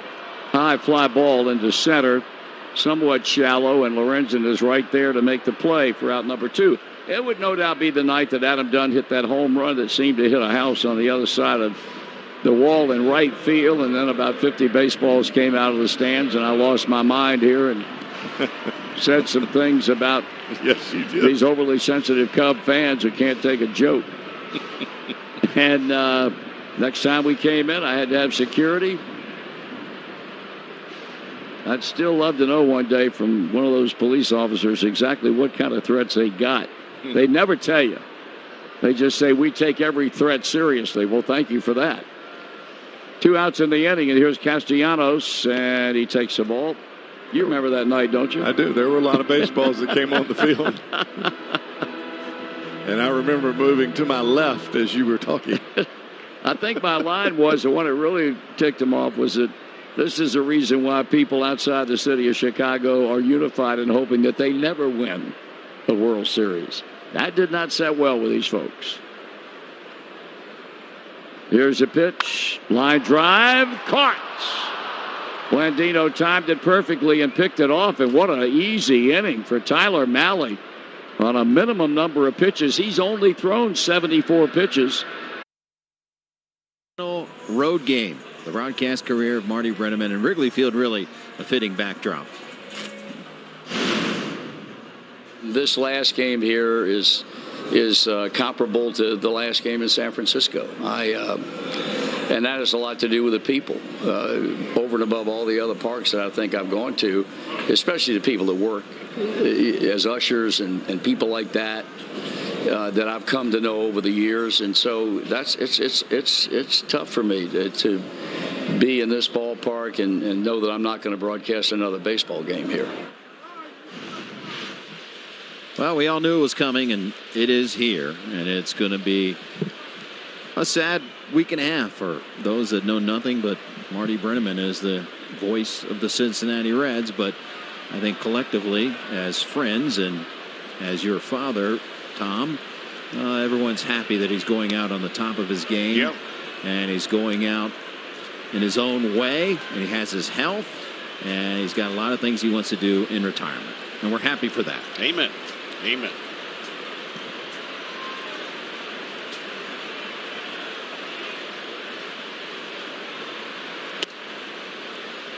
Reds bat here in the top half of the 7th inning in a 1-1 game.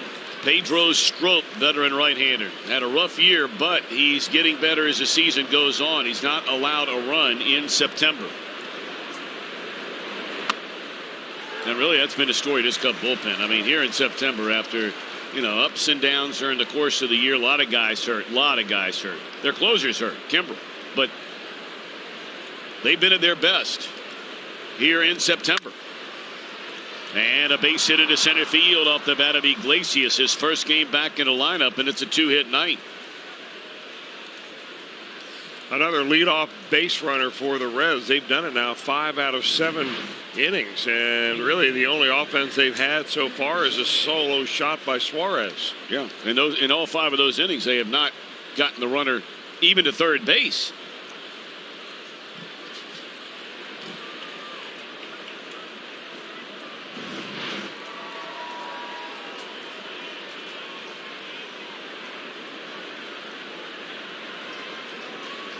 Well, the Reds have action in their bullpen, despite the fact that Mahle has thrown fewer than 80 pitches in the game. Tyler Mahle is pitching one of his best games this season, but Robert Stevenson is throwing in the bullpen with Malle's spot due up 2 batters after Casale. It's happened so many times this year because the offense just hasn't generated a lot of runs that David Bell's been forced to make pitching changes to try to get some offense. That usually hasn't worked. And I think reluctantly he's had to take pitchers out that he would much rather have stayed with had his ball club been able to put a couple of runs on the board.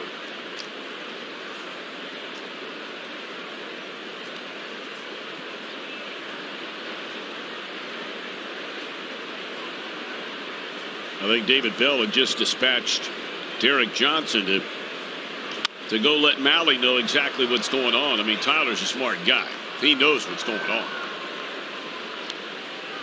Well, you assume you're in the game until they tell you otherwise.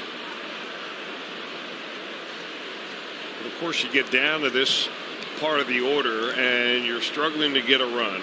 You get a leadoff hitter on. Chances are you're going to be pinch hit for. And a base hit into left field. Back-to-back singles off the bats of Iglesias and Casale, and here comes Michael Lorenzen. Yeah, ground balls that just happen to find holes here. A little bit of a hanger by Strop. Casale finds a 5.5 hole between short and third. Interesting to see how David Bell's going to play it right here. First and second, nobody out. Not a ton of speed on the base paths. Iglesias is average or a tick below. Casale runs like a catcher. Lorenzen first pitch swinging, and a liner is caught and tagging up Iglesias. That is outstanding base running by Iglesias. A lot of times you'll see a guy freeze and then they can't get back to the bag in time. Not for Jose Iglesias. He's a smart player. I mean, every time you watch him play, you pick up something that he does to help your ball club win. And you're right about freezing, Tom. That's no man's land when you do that. You're taught as a base runner that if you think the ball's got a chance to go in for a base hit, you go halfway. If you think it's going to be an out, get back and tag up. And he had to get back there quickly. Puts a runner now 90 feet away. Derek Dietrich announces a pinch hitter. And that will bring Joe Madden out of the Chicago dugout. And give Lorenzen credit. He hit that ball right on the screws, and it's good enough to advance a runner there, first and second with nobody out. All right, pitching change. We'll tell you about the new left-hander undoubtedly coming into the game. And the Reds are going to hit for Dietrich at Fox Sports 08.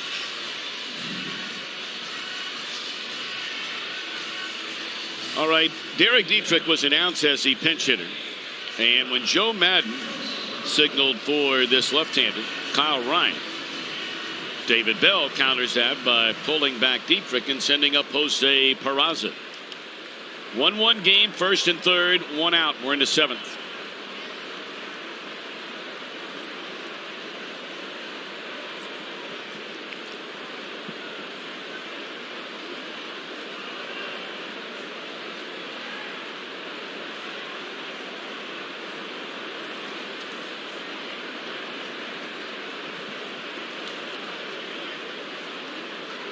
Peraza started the first two games of this series. He had a two-hit game, a double and a single in the opener.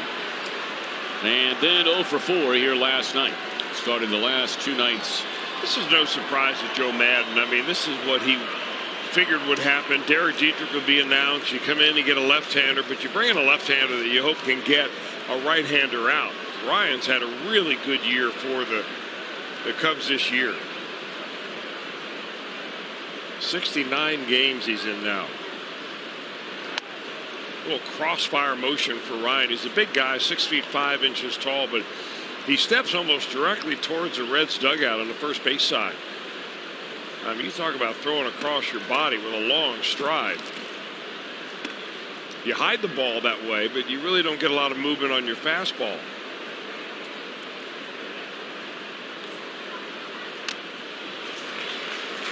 One ball and two strikes. The movement that you do get is a cut movement. When you throw this far across your body, kind of cuts in there from first base side of the dugout to the plate to the third base side of the plate.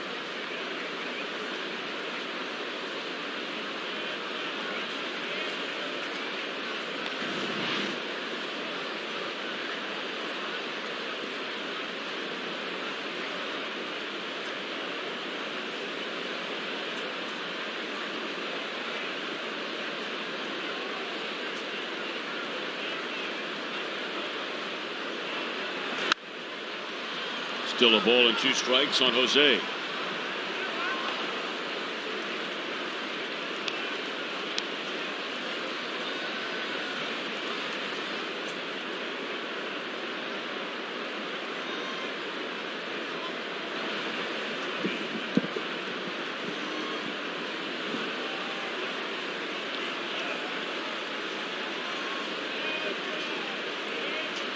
One ball, 2 strikes, runners on the corners.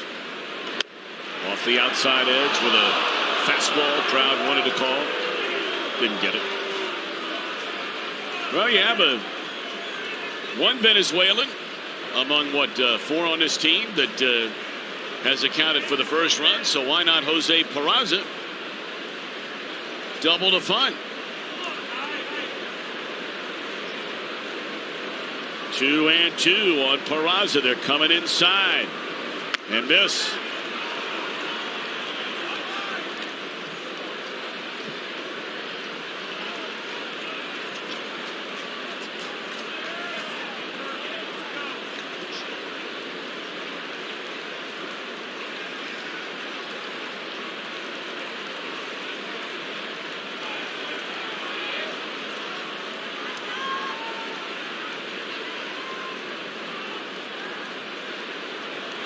And another foul ball out of play.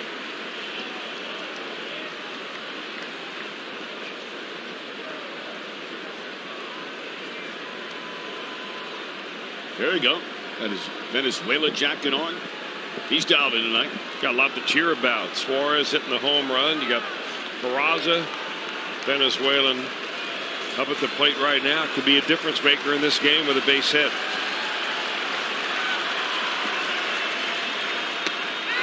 That is quite a plate appearance right there by Peraza.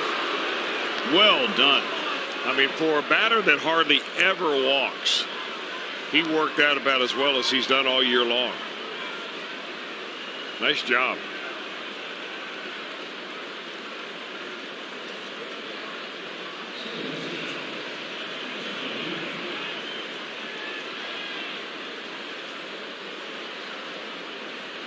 So now it's Alex Blandino.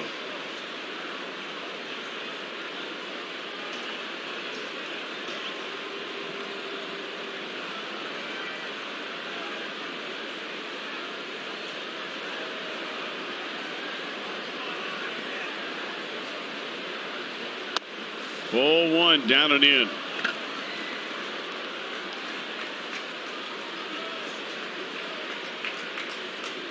Iglesias started the inning with a single. Casale singled after a line out. A walk to the pinch hitter Peraza. And now Blandino, perhaps more than any other player in this Reds lineup right now, wants so very badly to break this tie.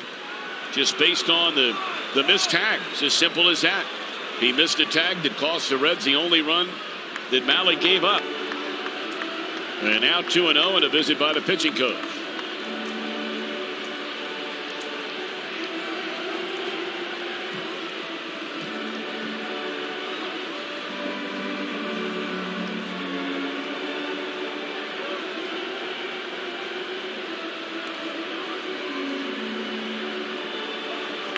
Well, I'm not sure what Tommy Hotovy's telling Ryan and the rest of the Cubs out there on the hill, but I can tell you this: Blandino is going to get a pitch to hit right here. Part of that message was, we're not walking a run in. The key for Blandino, though, is to shrink the strike zone down small enough that you get one that you can really feel comfortable with. Don't guess fastball, swing at a marginal pitch just because it's a fastball. Malley has a chance to pick up a win in this game. I mean, we're a long ways from closing the book on this one. 2-0 on Blandino. 3-0.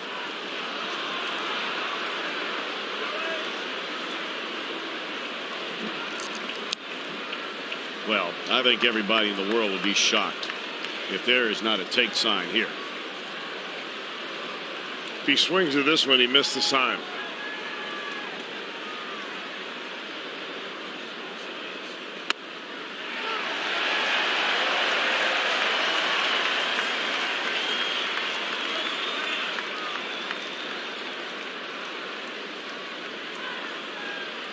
All right, here we go. Make or break time for Ryan and for Blandino. Bases juiced, 1 out. That's a perfect pitch. That's a big-time pitch. That fastball of Ryan's, it only registers 91 on the velocity range, but it's got a lot of cut coming right into the hands of a right-hander. Pennant fever baseball in this crowd here tonight. We've got almost 37,000 on their feet.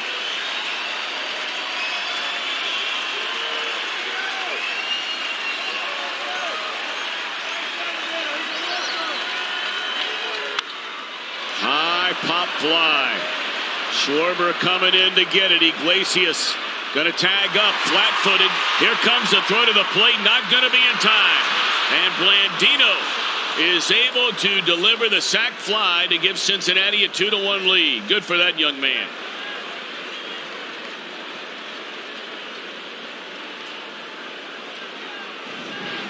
Schwarber looked like he was going to be able to catch this with momentum going to home plate, but then he overran it a little bit. And you're right, Tom. By the time he caught it and then had to gather his body to throw, he was flat-footed. I'm not sure you're going to get him anyway. Schwarber doesn't have a great arm. So the Reds were able to bunch together a couple of singles, a walk, a sacrifice fly. And maybe Votto can bust it open.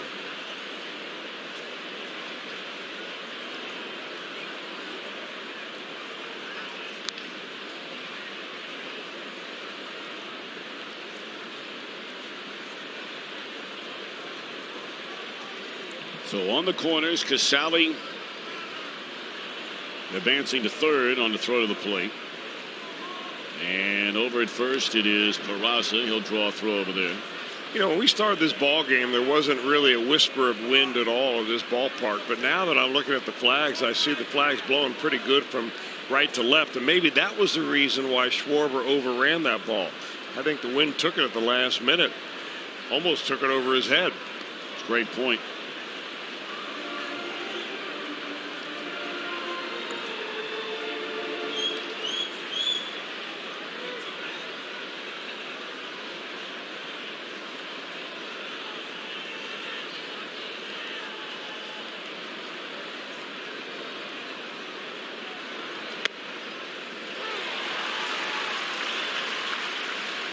Votto 0 for 2 has drawn a walk.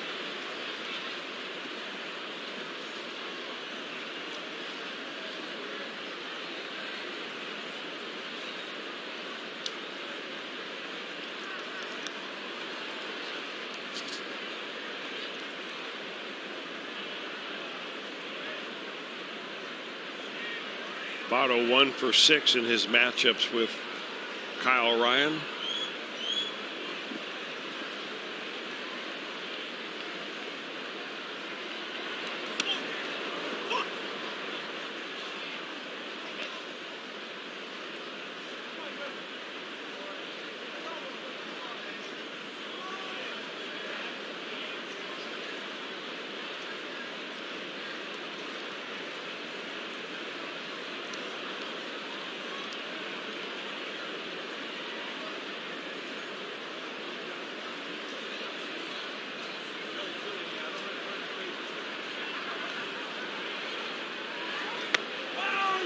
Votto's gone back to that stance again that we saw, earlier in the year where he's really squatting down low again. Remember, he had started to stand a little taller at the plate and got hot for a little while and then, really got cold for an extended period of time again. Yeah, I think that he might be doing that only against left-handers, to be honest with you. Give him a little better look at that breaking pitch breaking away from him.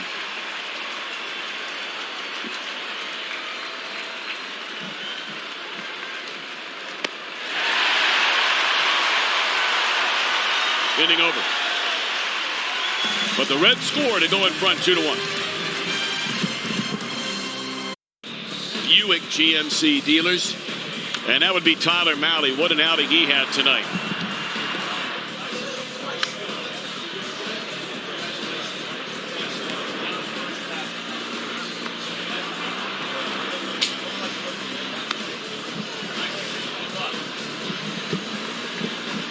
So Malley, he's not won since May the 31st. Right now he's in a position, if the Reds bullpen can pick up the final 9 outs of this game, to earn a victory.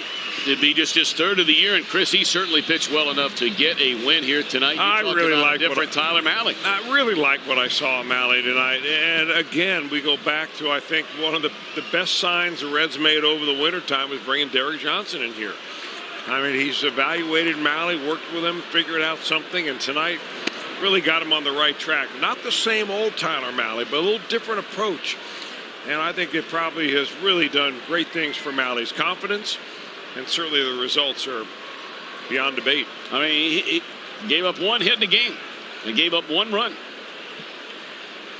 Threw fewer than 80 pitches in his 6 innings of work here tonight. Boy, did he look good. So nice going, Derek Johnson.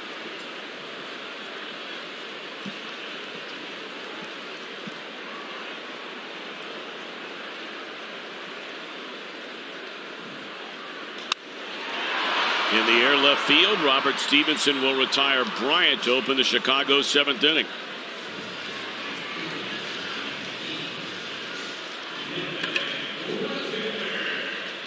Jose Peraza stays in the game at second base.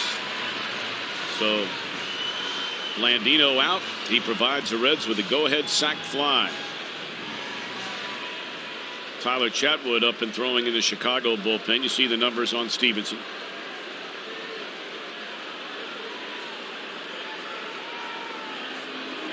I don't know what's going on down here. Joe Madden visiting Tony Randazzo.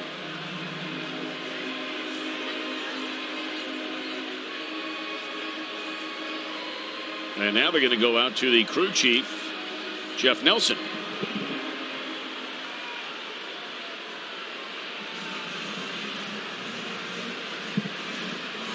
And it's the second time in as many days we've seen Jeff Nelson go to a Cincinnati pitcher on the mound. Checking something on Robert Stevenson.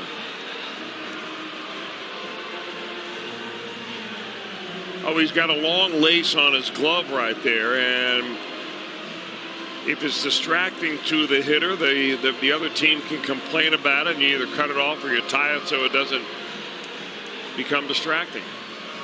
There are rules about different gloves that you can wear at different positions. Pitchers' gloves have particular rules that they've all got to be one color. Can't be white. Little picky thing right there. I'm wondering if that's just a move by Joe Madden to try to, to get into the head a little bit of Robert Stevenson. There's no doubt. That's all that is. That's right. Oh, gamesmanship. Why not? Why not is right. I mean, you'll fight for every scrap you can get when you're trying to qualify for the postseason. They look up on that board out there, and they played 7 innings in Milwaukee tonight. San Diego has a 2-1 lead over the Brewers. If the Cubs lose this game tonight and the Brewers win, the Cubs would be on the outside looking in of the postseason, at least putting their heads on the pillows tonight if Milwaukee wins.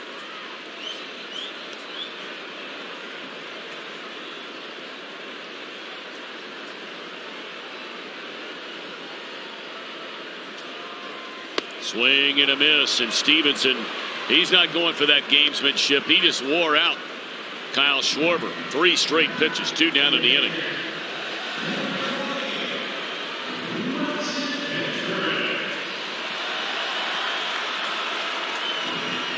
Now Contreras. The difference in that game between the Padres and the Milwaukee Brewers is a home run hit by Seth Mejias Breen. That name sound familiar to you? He was a minor league player of the year for the Reds about 4 years ago. Had been cut loose, picked up overall, just recently brought up by the Padres, only playing in, I think, 10 at-bats before he came into this ball game tonight. But he hit a 2-run home run for the Padres, and that's a huge home run in Milwaukee and in Chicago. That game is now actually in the top of the 9th inning. They just completed 8.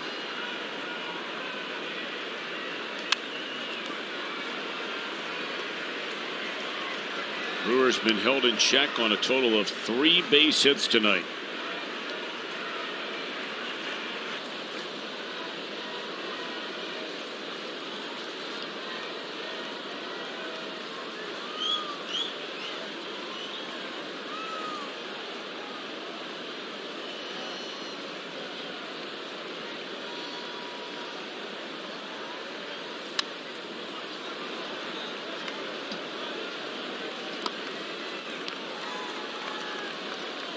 Now that was the pitch that if you're Contreras, you wanted to put the bat on the ball right there because you know what's coming up now is one of Stevenson's breaking pitches. You start it as a strike and make sure it's one of those that ends up as a ball. Make him chase a little bit. And he's got a good one.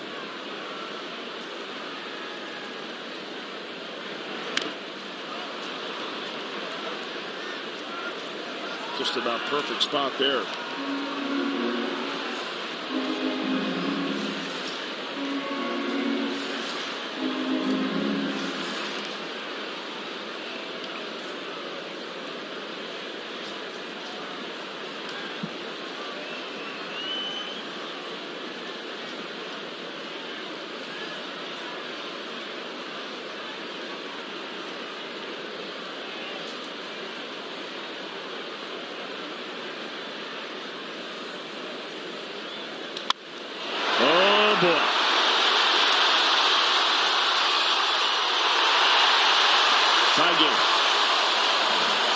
On an 0-2 pitch. Malley will not get the win.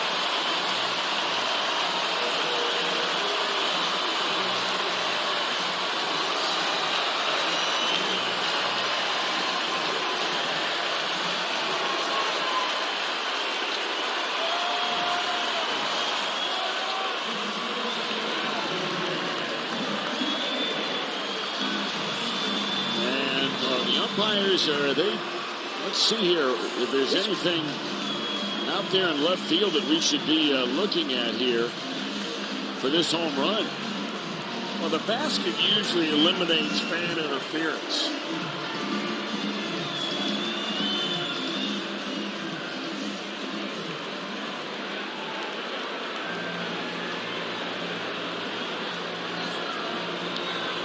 Yeah, I mean, it's impossible for a fan to have enough reach without actually getting out of the stands and crawling into the basket. They extend it far enough out where outside of, Shaquille O'Neal, you're not going to be able to stretch out and keep that ball from being in the field of play. That's a home run all the way. Pretty nice catch. Yeah, it was a nice catch.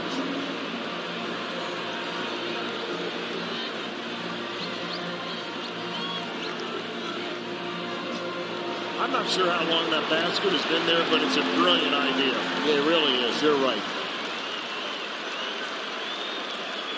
It's the second time in Contreras' career that he's hit an 0-2 pitch for a home run. Well, it wasn't an ordinary 0-2 pitch. It was actually the 5th pitch of the at-bat. And now David Bell's going to come out. And well, after a play has gone to review, you can't argue it. You can ask for an explanation, and they'll give you a quick explanation. Well, I think that's about it. I don't know what he's asking now for Laz Diaz to go to Jeff Nelson. All right. Didn't take long. No. And David turned around, went right back. Contreras was able to stay alive on that little slider that Stevenson pitched the one before and just barely fouled it off to be able to stay alive, and then got one he could knock out of here.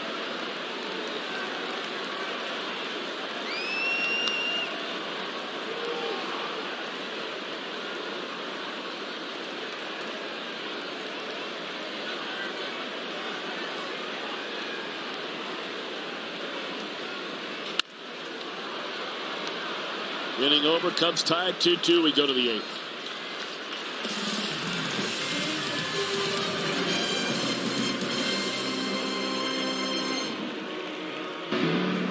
Another fresh arm on the mound for the Cubbies is right-hander Tyler Chatwood, making his first appearance in this series and going to work on Eugenio Suarez. And the first pitch is a fastball that get the outside corner for a call strike.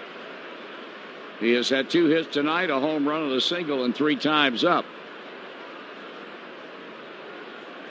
Now back with the 0-1, and that one is strike 2 call. And Chatwood not fooling around. He gets quickly ahead. No balls and 2 strikes. 5 wins, 3 losses, a .382 earned run average, making his 37th appearance. That pitch off the plate. 5 starts he's had under his belt this season, but right now working out of the bullpen. And by and large has thrown the ball very well for the Cubs. Tie ball game at 2-2 here in the top of the 8th. The pitch. And that's a ball. And the count evens at 2 balls and 2 strikes. Pedro Strop, a third of an inning, allowed 2 hits and a run. Kyle Ryan, 2/3 of an inning, a walk and a strikeout. And now Chatwood. And now the 2-2. Foul ball out of play.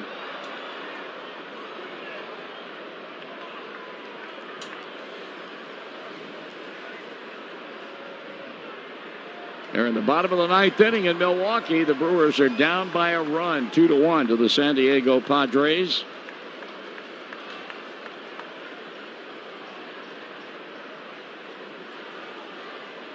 Contreras runs through the signs, the pitch, and he held back, and it's a full count. He had him 0-2, and now he's gone 3-2.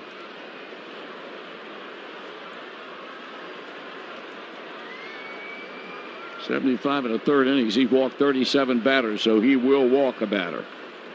And now he's got a 3-2 count on Suarez as he kicks and delivers, and that's a swing and a miss. He struck him out.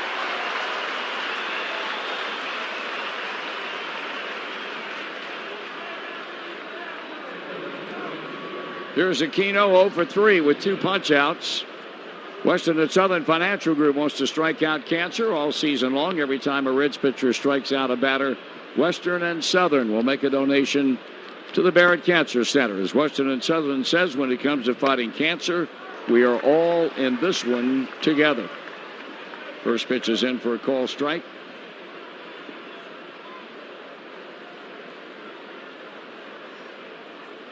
Foul ball back. Jammed him badly with that pitch. And he just come out throwing fastballs. Yep.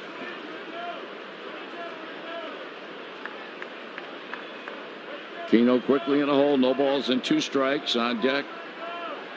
Josh Van Meter. 1 out, top of the 8th. A 2-2 ball game. A ball and 2 strikes. Fine night of pitching tonight. Make no mistake about that for Tyler Mahle. 6 2/3, 6 innings of 1 hit, 1 run baseball, 2 walks, 3 strikeouts. Swing and a miss. 3rd straight time he has struck out. They complete it with a throw down to first by catcher Contreras. Another rough night for the rookie right fielder Aristides Aquino. 2 out in the inning.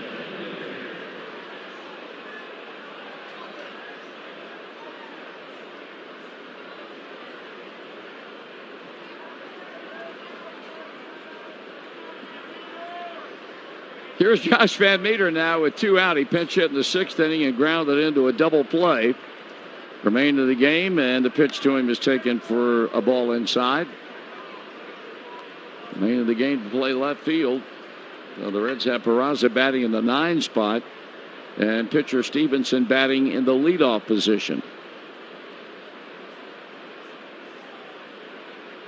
Swing and a miss. 1 ball, 1 strike.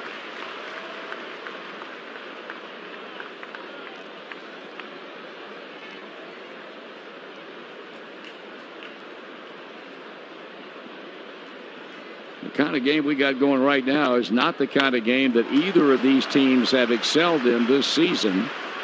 Although the Cubs much better than the Reds. They are 4 under playing in 1-run games, and the Reds are a whopping 10 under in 1-run ball games, and that may well decide this ball game tonight.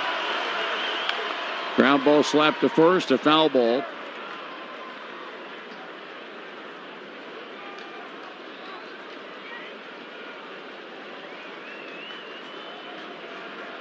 And Meter, a .241 batter with 8 home runs. We mentioned he's homered a couple of times on this road trip. Once in Seattle, once in Arizona. Fans getting revved up here. This, for all intents and purposes, a full house. Chadwood has struck out Suarez. He has struck out Aquino.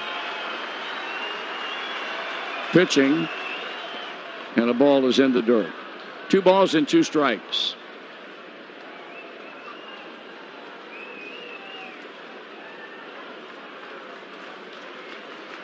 John Lester cannot lose it, and Tyler Mahle cannot win it. Pulls down now to which bullpen will be the best by night's end. Chadwood wheeling and dealing, and ball 3 is low. He went 3-2 on Suarez and struck him out. He's 3 balls, 2 strikes now on Josh Van Meter.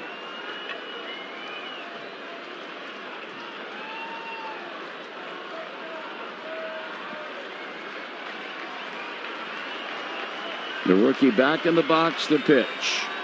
He strikes him out looking, and he has struck out the side. That pitch was too close to take.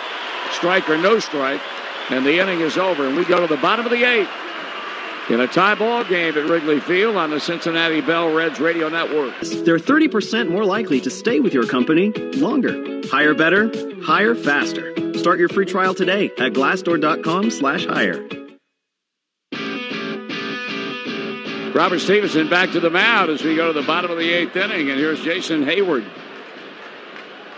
Stevenson giving up a game-tying home run to Wilson Contreras on an 0-2 pitch in the 7th, and now goes ball 1 to Hayward, who has grounded out twice, to be followed by Nico Horner, and then a pinch hitter for the pitcher Chatwood. 1-0 coming. And it's a strike on the outside as we check our Cincinnati Bell trivia question again. 2003, the Cubs won a divisional title for the first time since 1989. In the infamous 2003 NLCS, Chicago fell to the Marlins in 7 games. What team did the Cubs defeat? Foul ball to earn a spot in the NLCS in 2003. Was it the Houston Astros? Was it the Atlanta Braves, or was it the San Francisco Giants? You said... I went with A for Astros. Yes, you did. And the answer is B, the Atlanta Braves. Really? Yeah. All right. 1-2 pitch, swing and a miss. That takes care of Hayward. Streak comes to an end. It's been a very fruitful one, though. Chicago edged the Braves in a tight 3-2 series win, which gave the Cubbies their first postseason series since 1908. So tomorrow night, amidst all the fans at Great American, Friday night, amidst all the fans at Great American Ballpark, I'll be reading it to you. Let's see how stupid I am. Here's Nico Horner. That's a strike. I believe that was the year that the Marlins won the World Series at Yankee Stadium. I believe you're right. Because I was doing that game with ESPN, and that was crazy. Yeah. Because George Steinbrenner turned out the lights while they were still on the field. Yeah, they were not happy. They were celebrating. All the mom and dads and everybody were out there, and they just turned them off. That's rough. George a hard luck loser. No, he wasn't. He was a bad loser. Swing and a miss. Right-hander Sal Romano is warming in the Reds bullpen, and right-hander Rowan Wick is doing the same thing for the Cubbies. He probably will pitch the 9th. Stevenson turns it loose, and Horner lines it right back to Stevenson, who knocks it down and throws to Votto, and they're 2 out. Ian Happ, who's done nothing but pinch hit in this series, is going to do it again. Fans no more need to eat out when you can enjoy the ultimate appetizer from home with JTM's new Craft House Creations beer, cheese, and pretzel bites. Find his favorite game day snack in your grocer's freezer. JTM, let's create great dishes together. 2 down, nobody on.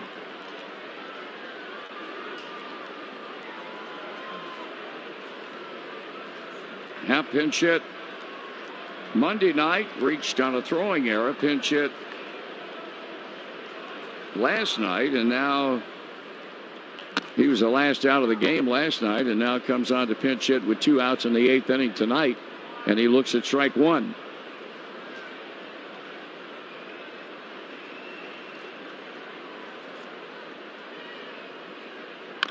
Foul this one off.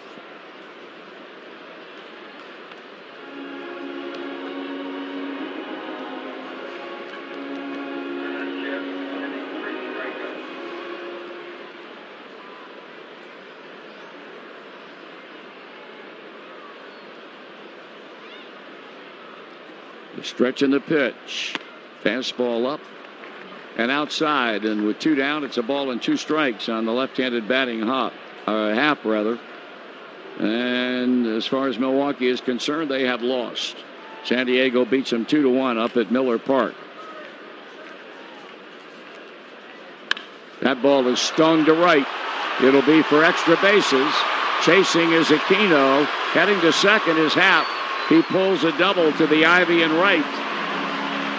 He was behind 1 ball and 2 strikes. And Robert Stevenson having big-time problems getting ahead in the count and putting somebody away.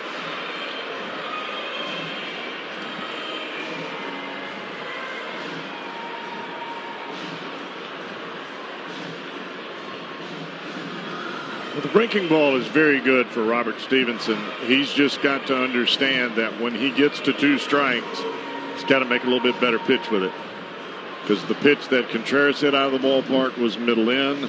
That pitch was in the middle of the plate. And both guys he's got 2 strikes on. That indicates you start the ball on the corner and get it off. Quick trip to the mound by Kurt Casale as the Cubbies feature the go-ahead run at second. And here's Ben Zobrist, who walked in the first, but since that time has grounded out and flied out.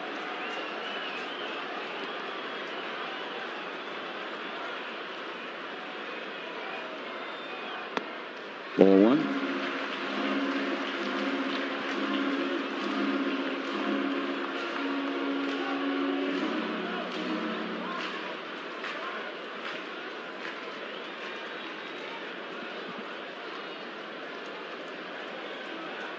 Zobrist, a .269 batter with runners in scoring position, and he's got one out there at second base right now.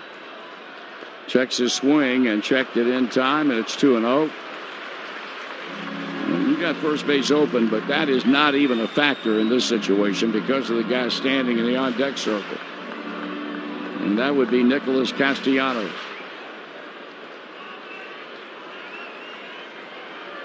Happ taking the lead at second. Stevenson looked into Casale for the sign. Apparently didn't like what he was looking at. Stepped off, and he'll do it again. All tied up, these 2 teams are in a home 8-2-2. And the 2-0 pitch, and that is a strike. Throw him a changeup. It's the first one we've seen here tonight. From Robert Stevenson, that is. 2 balls, 1 strike.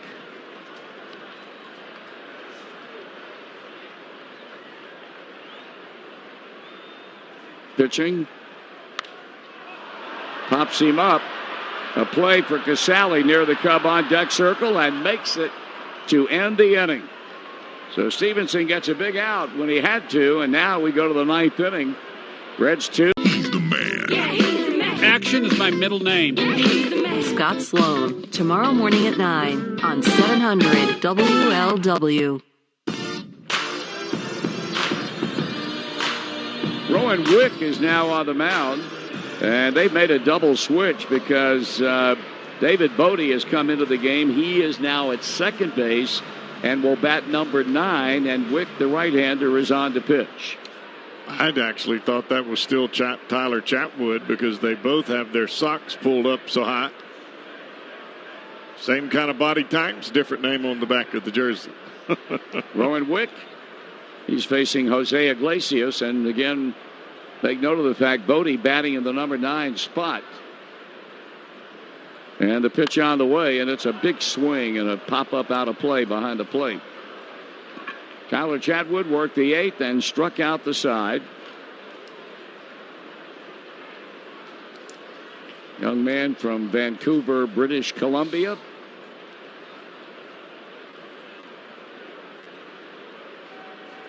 That pitch is up and off the mitt of catcher Contreras. I thought Chatwood looked awfully good. That's one of the reasons I thought he was going back out there. Yeah, I mean, you really wonder why he's not. He only struck out the side. That's all. Did it routinely, too. No problems.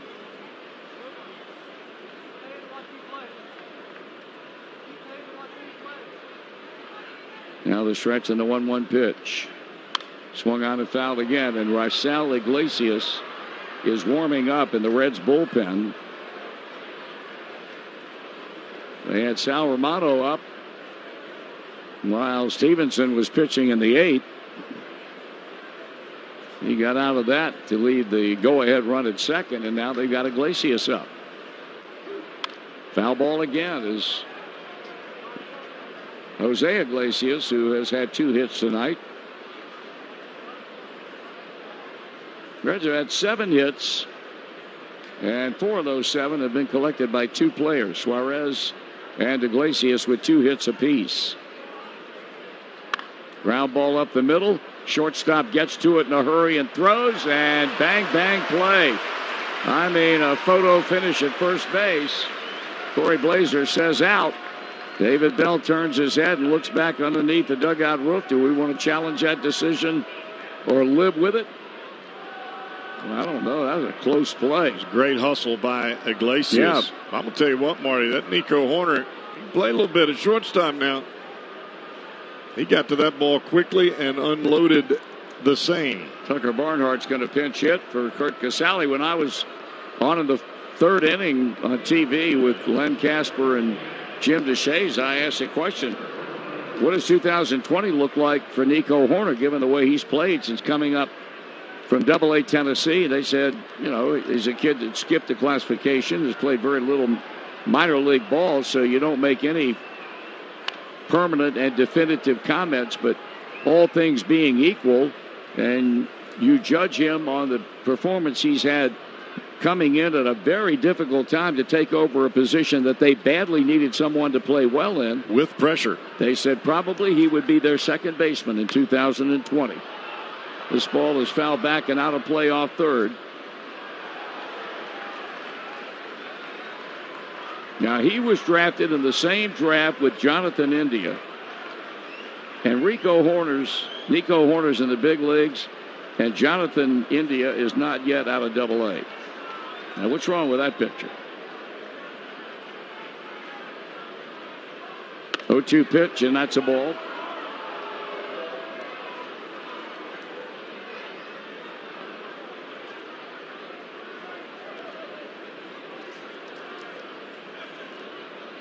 One out here in the top of the ninth.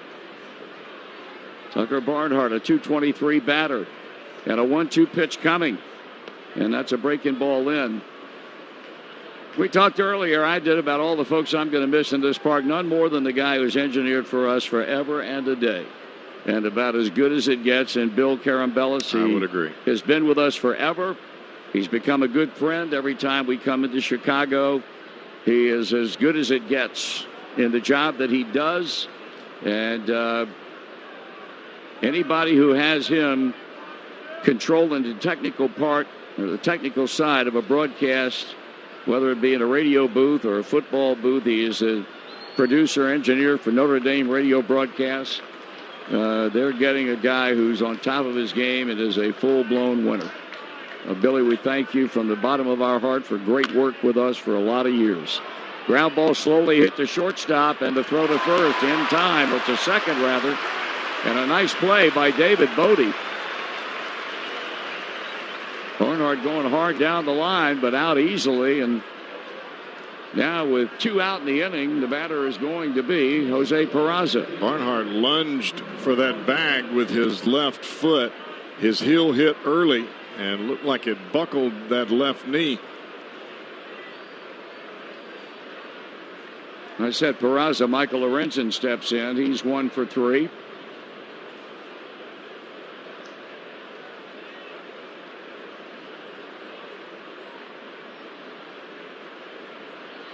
The pitch. Ball one. Eugenio Suarez homered in the fourth, and a sac fly by Alex Blandino in the seventh to account for the 2 Reds runs.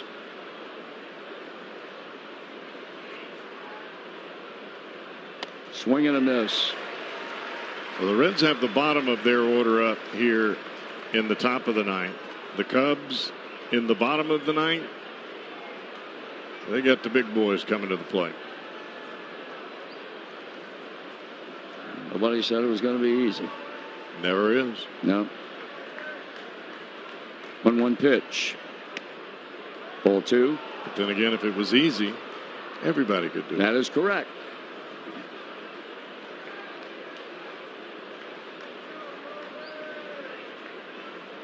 Win by the Cubs, and they occupy that number 2 wild card spot by themselves. Well, with Milwaukee having lost tonight, swing and a miss.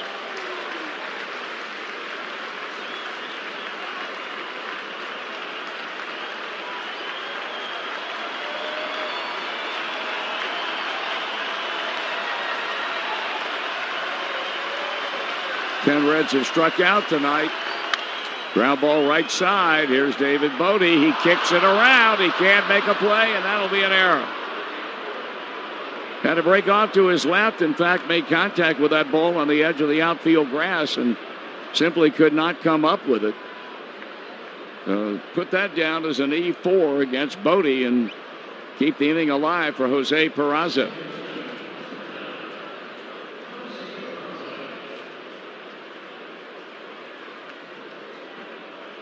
$36,578 show up for tonight's Titanic struggle. 36,578.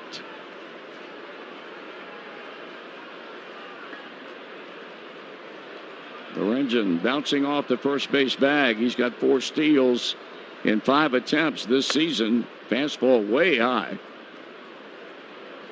Yeah, the Cubs are going to have Castellanos, Bryant, and Schwarber.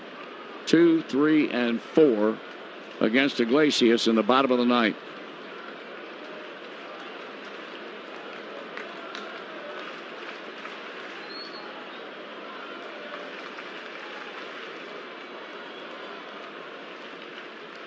Swing and a miss.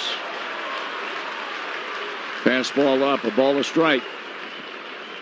Peraza pinch hit back in the 7th inning, drew a base on balls, and then remained in the game to play second.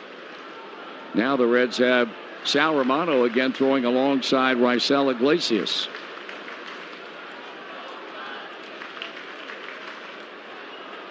Straightaway outfield for the Cubbies. That one's fouled out of play.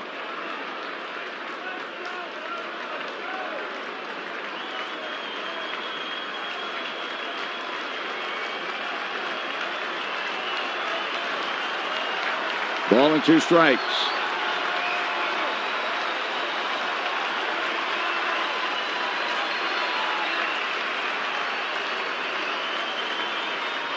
Lorenzen, who of course runs very, very well.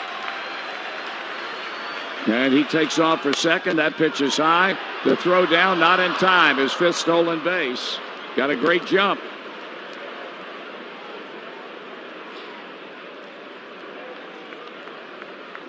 So that muddies the water just a bit if you're a Chicago Cubs fan, because now they hit away from the Reds getting the lead. And the guy who can pick him up and lay him down now at second base, and Michael Lorenzen. Peraza, a 2-2 count.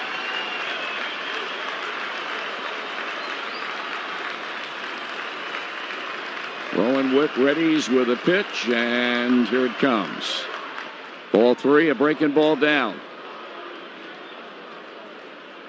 It's a little easier making that 2-2 pitch with the runner standing at first than at second base. You squeeze it a little tighter. Yes, sir.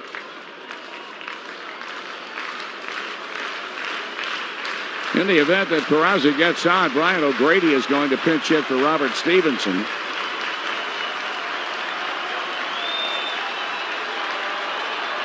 Here comes a payoff pitch after the check of Lorenzen. I hope he'll step off. You're watching Lorenzen cheating big time out there at second base, just continuing to get 1, 2, 3 baby steps, taking him further and further away from the second base bag. And why not? They're not holding him on. No he can get question. as big a secondary lead as he'd like to have. He got a big one out there. There's ball 4. He walked him.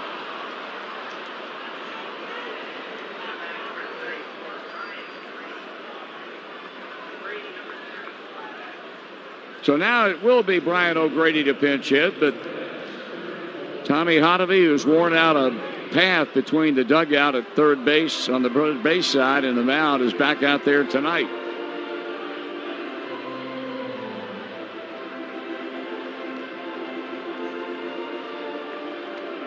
The managers, or at least the Reds, more so than the Cubs, have played a lot of folks.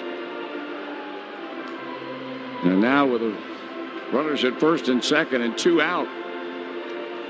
This all started because of the 2-out error that Bodie made on the ground ball off the bat of Lorenzen. Michael Stoll second and stays there with Peraza drawing a walk. The right-hander Wick missing badly with a 3-2 pitch up. The Reds have Raisel Iglesias and Sal Romano throwing. I would imagine if the game stays tied, we'll see Romano. If the Reds happen to score a run here in the top of the ninth, it will be Iglesias.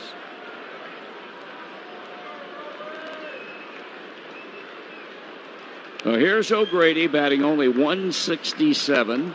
The only home run he's had came in Seattle, the first stop on this road trip, and that was a pinch hit home run.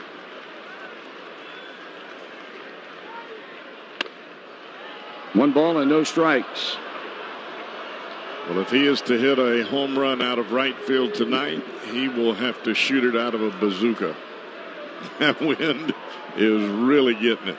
Of course, you get inside out that ball. You hit it the other way. To left. You got party time. You got a chance. First and second, 2 out, tie game at 2-2 here in the top of the ninth. And O'Grady takes, and that's a strike.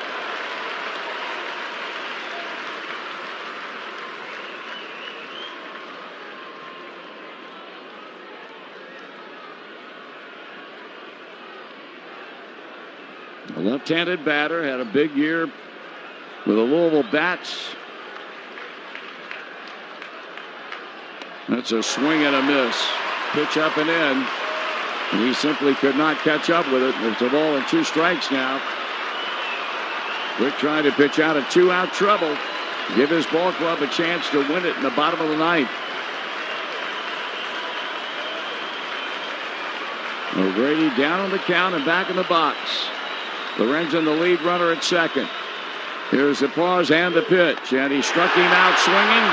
And we go to the bottom of the ninth inning. The Reds strand 2. Second time in the last 3 innings that they have done that. It is a Cincinnati region. This one belongs to you, Marty Brenneman. Thank you for being the biggest fan of our destination and CincinnatiUSA.com. Start your day informed and entertained. Mike McConnell tomorrow morning at 5 on 700 WLW.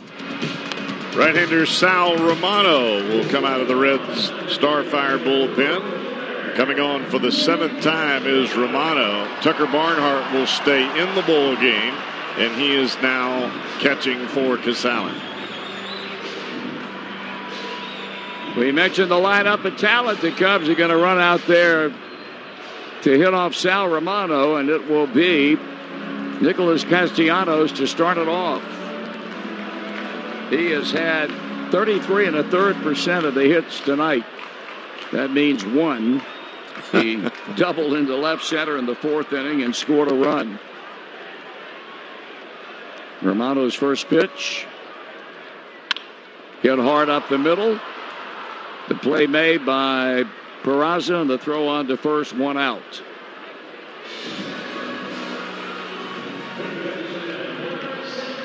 Come see the Reds. Be sure you've downloaded Ballpark. It's the official Great American Ballpark app. Check in at the game to unlock special offers, exclusive content, and seat upgrades. Download Ballpark for free and play Baseball Bingo presented by Dynegy. First pitch hitting, Castellanos gone. Here's Chris Bryant. He's 0 for 3.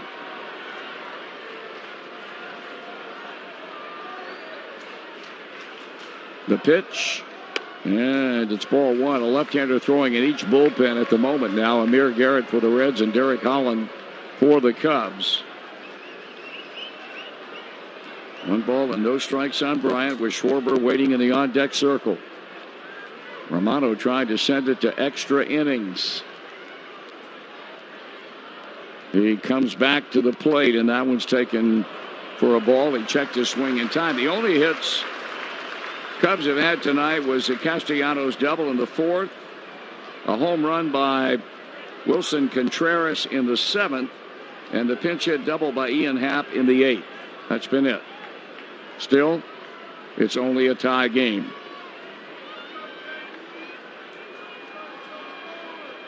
Here's a pitch. Ball 3. Joel Kuhnel has now joined Amir Garrett.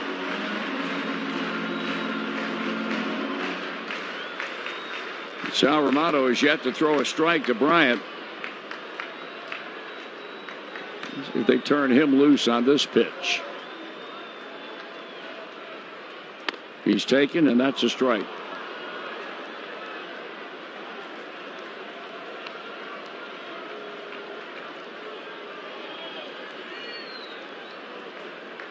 Straightaway outfield.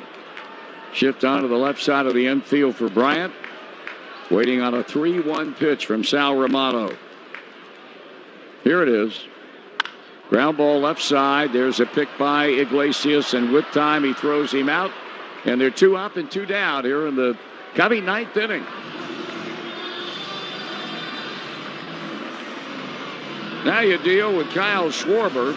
A walk, a sac fly, and a strikeout. And they're not going to leave anything to chance.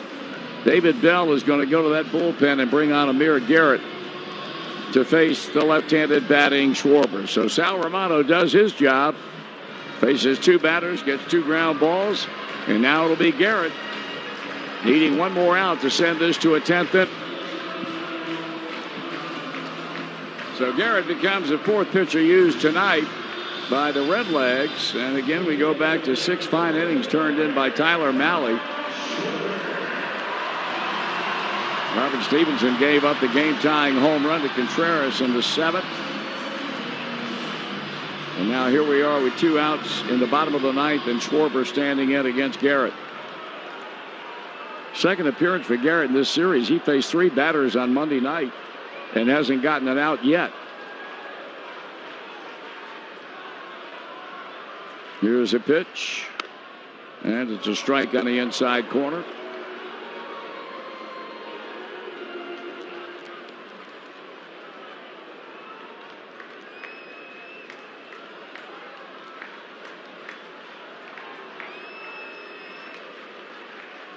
Now the 1-0, and he takes that pitch, and it's a ball.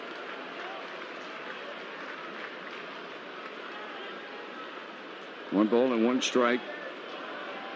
Cubbies out in order tonight in the 3rd inning, in the 4th inning, 3rd inning, 5th inning, 6th inning.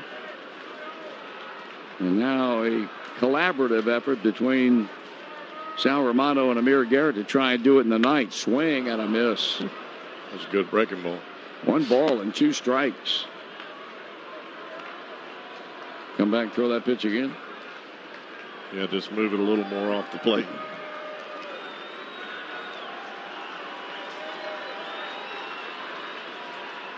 Strikeout swing, and he did it too. And that ends the inning. So 3 out, 3 down, and that means we go to free baseball. We need to work.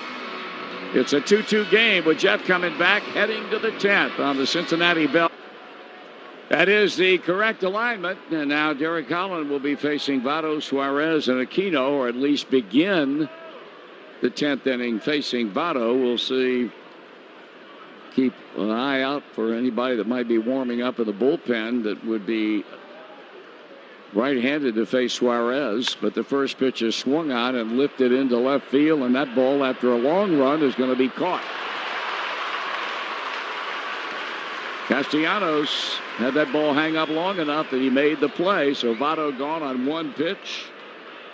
He's 0 for 4 tonight.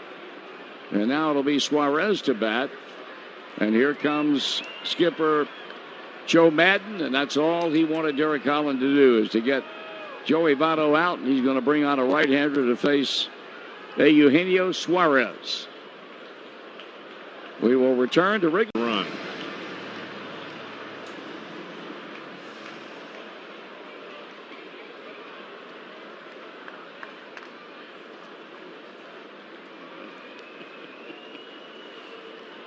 Norwood will get a Eugenio Suarez.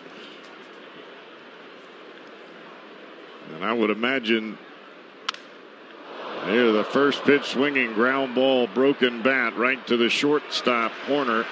And he makes the play. 1 pitch, 1 out for Norwood. And that's got to be awfully comforting to manager Joe Madden with a guy like Suarez coming to the plate. 2 down, and that will bring Aristides Aquino to the dish. Aquino 0 for 4, and he has struck out his last 3 at-bats.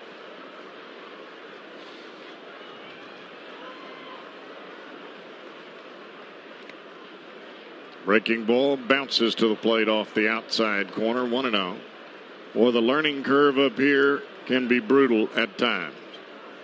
Just when you think you have the tiger by the tail, the teeth grab you. And they have grabbed Aristides Aquino. Way outside with a fastball from Norwood. 2 balls and no strikes. Josh Van Meter waiting on deck.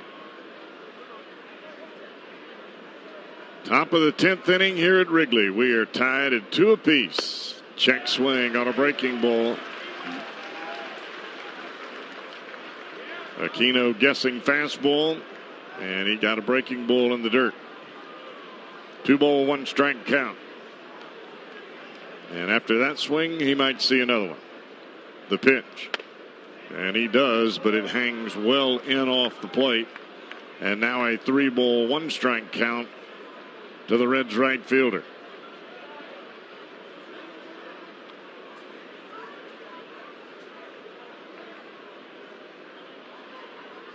Norwood set and steps off the back of the rubber.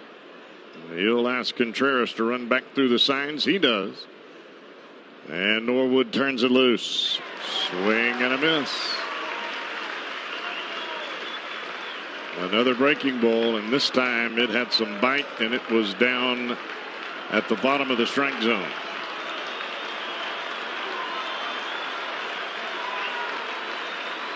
Full count pitch coming from Norwood. The pitch to the plate, ripped into left field. That's a base hit for Aquino. Aggressively around first, and he will hold right there. So Aquino with a 2-out single, and he smoked that ball.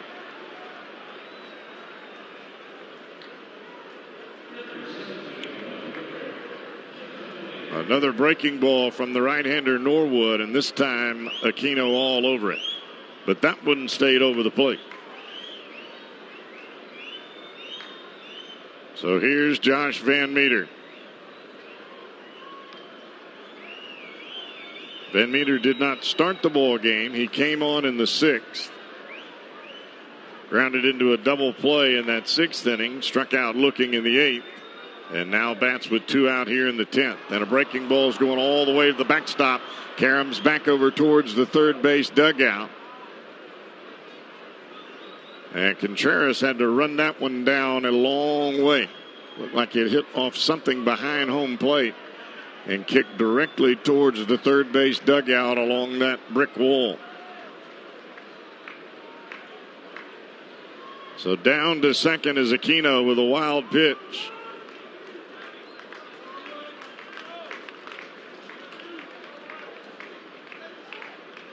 And now Van Meter with a chance with a 2-out single to put the Reds on top here in this ball game.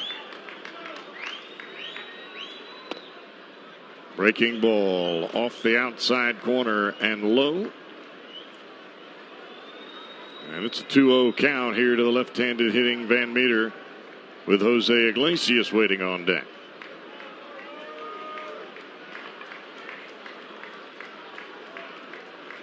Norwood checks second, back to the plate, and he misses low again. Another breaking ball here to Van Meter, and it's a 3-ball, no-strike count.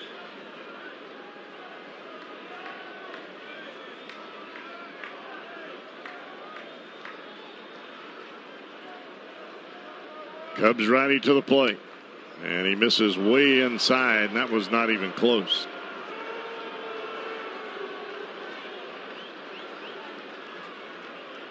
So Van Meter will walk. That'll put runners at first and second. And it will also bring Tommy Hotovy, the Cubs pitching coach, to the mound again.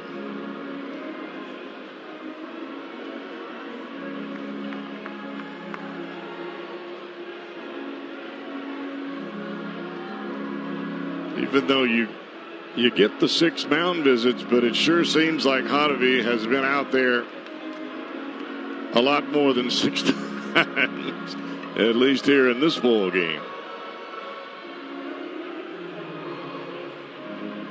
So Jose Iglesias with a chance to play hero here. Iglesias already with 2 hits on the night, 2 for 4.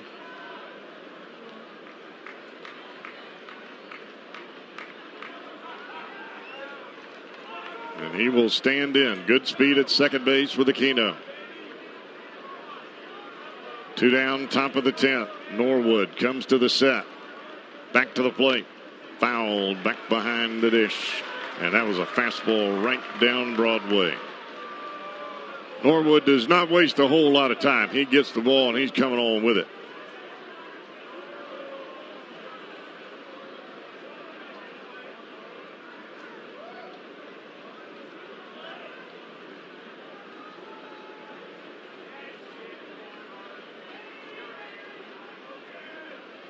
Aquino with a monstrous lead out at second base. Here's a line drive into right. That's headed into the corner. Here comes Aquino. Van Meter heading to third. That's a double for Iglesias, and the Reds have taken a 3-2 lead here in the top of the 10th inning. Third hit of the night for Jose Iglesias.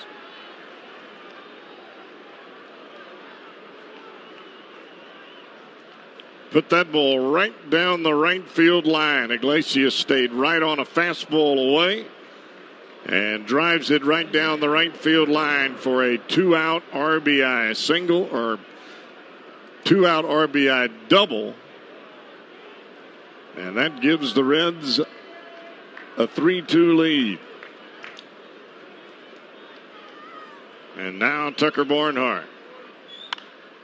Fouled to the left side, out of play.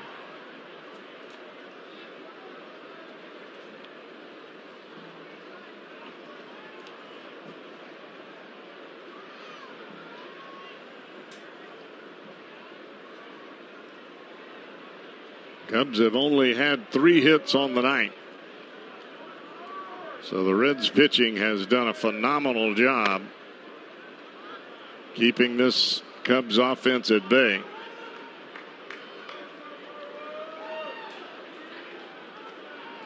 Coming into this series, the Cubs had been swinging quite the hot bats.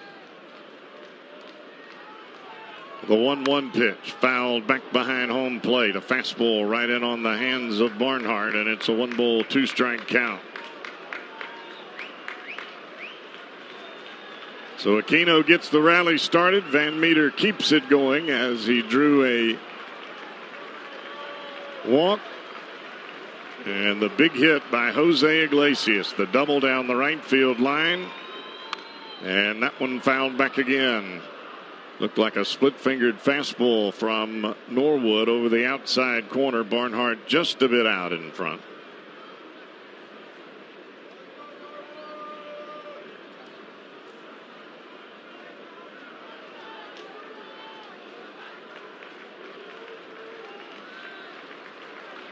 Norwood back to the set, to the plate. just off the outside corner with a fastball.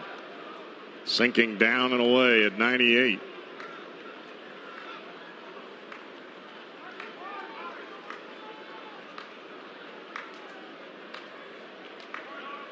Now a 2-ball, 2-strike count here to Barnhart.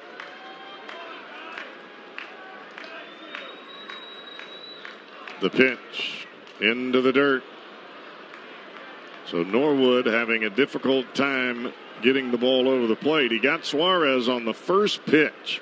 A broken back ground ball to the shortstop.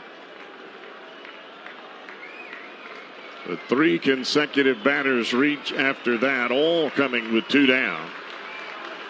And the Reds have taken a 3-2 lead and a chance really to add to that if Barnhart can do something here, and he's going to walk to load the bases.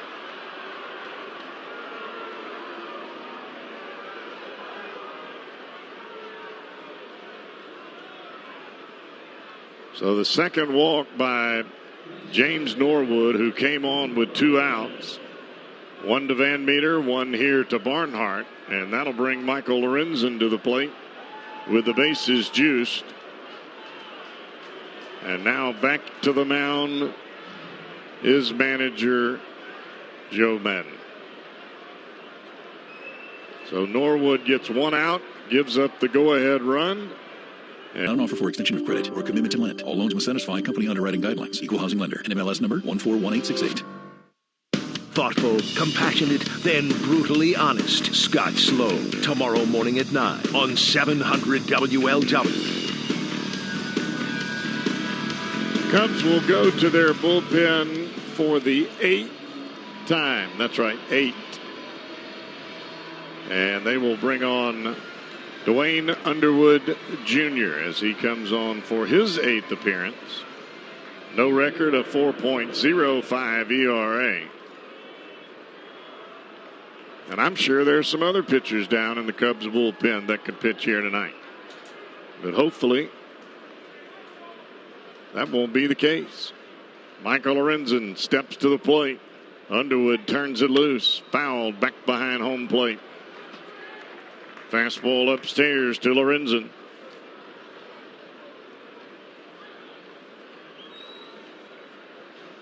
And I imagine there is no doubt that we will see Raisel Iglesias come on in the bottom of this inning now that the Reds have taken the lead. Lorenzen trying to add to that lead here. And he takes the fastball just off the outside corner. 1-ball, 1-strike count. Van Meter second, Van Meter at third, Iglesias at second, and Barnhart at first. The pitch, swing and a miss. Good off-speed pitch, down and away from Lorenzen, and that had him lunging for it, and it's a 1-ball, 2-strike count.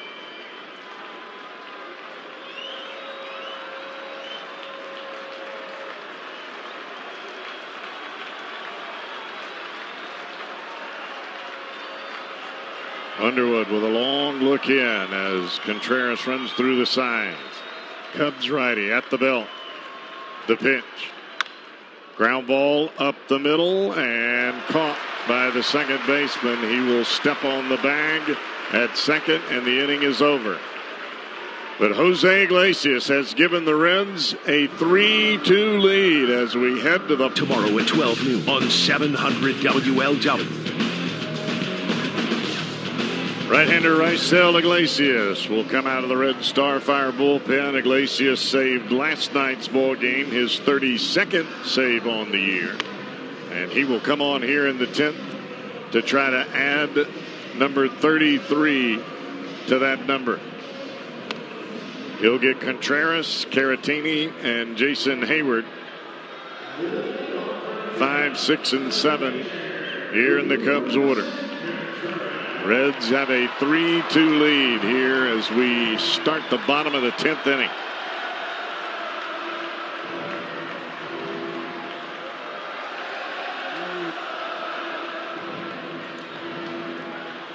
Reds trying to win their second consecutive series on this road trip after starting 0-2 in Seattle. Won the final game in Seattle, won 2 out of 3 in Arizona, and 3 outs away from doing the same here at Wrigley against the Chicago Cubs. And it is all up to Raisel Iglesias at the moment. Reds right-hander comes to the plate. And he misses up and in. First pitch. 1 ball, no strike count to Contreras. Contreras with a big 2-out, 0-2 home run in the 7th inning, and that tied the ball game. And now time is called as home plate umpire is coming out, and now they're going to talk about the white laces on the glove of Iglesias that he has been pitching with for over a month. Actually, he may have been pitching with that glove for the entire year. And I guess it's going to be all right.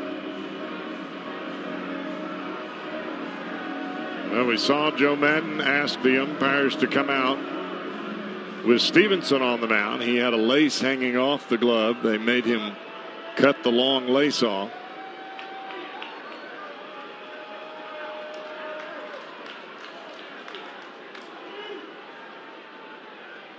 Now Iglesias will go back to work here against Wilson Contreras. 1 ball, no strike count.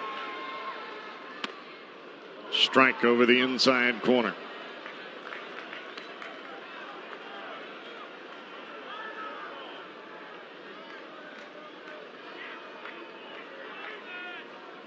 Iglesias eyeballing Barnhart, and now Contreras will step out of the box again.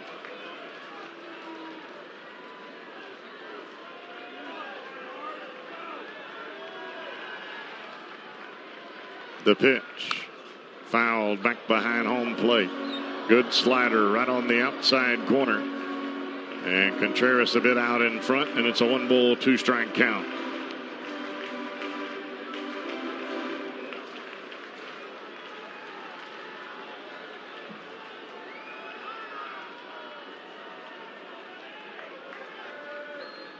Back to the plate. Just off the outside corner. A fastball down and away. Trying to paralyze Contreras, but it just didn't quite come back to the outside corner.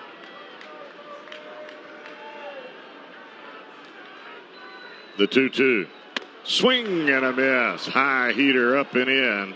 And Contreras goes down on strikes, 1 down.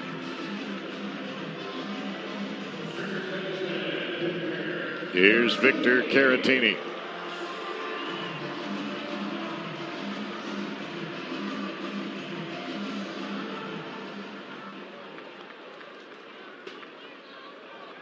Iglesias struck out the final 2 batters of last night's affair, and he gets the first one via the strikeout here tonight. First pitch down and away, a sinking fastball.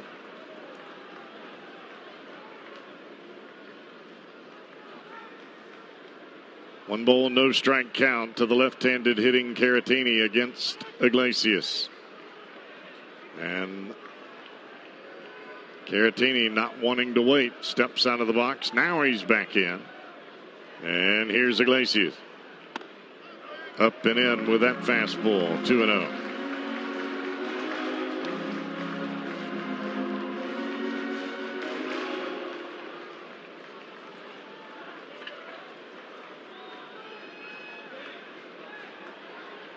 Iglesias, the drop step, pitch to the plate, foul to the left side, out of play. And Caratini tardy on a 95-mile-an-hour fastball on a 2-0 count.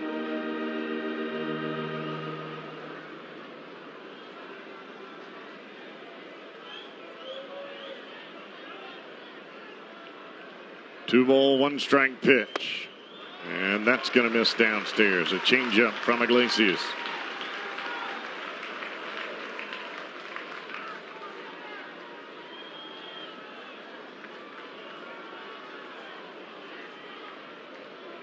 3-1 count here to Caratini. Line drive down the left field line. That could be extra bases. Caratini chugging for second. And he's in there, and that's a 1-out double. Cubs not done yet.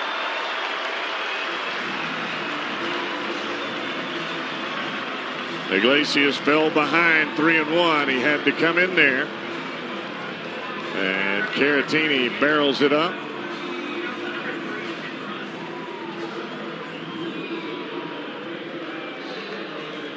And that'll bring Jason Hayward to the plate. Daniel Descalzo will come off the Cubs bench and pinch run for Caratini at second base.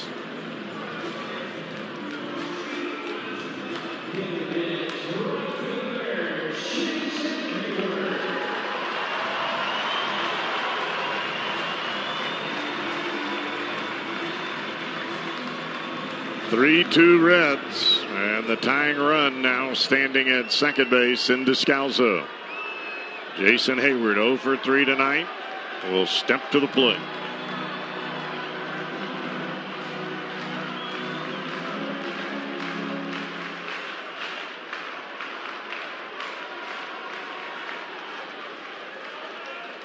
Iglesias checks in with Barnhart, looks at second, pitch.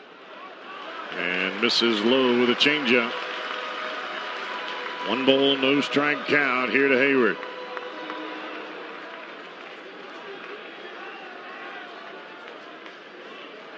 Reds play Suarez well off the line at third. Iglesias right behind the base runner Descalzo at second base. And there's a strike over the inside corner. Fastball right on the money from Iglesias. 1 ball, 1 strike count. Peraza very deep at second base. There's a good 10 feet outside of the infield dirt. Back with a 1-1. Pulled foul down the first base line. Breaking ball got right in on the hands of Hayward. And Iglesias quickly ahead in the count, a ball and 2 strikes.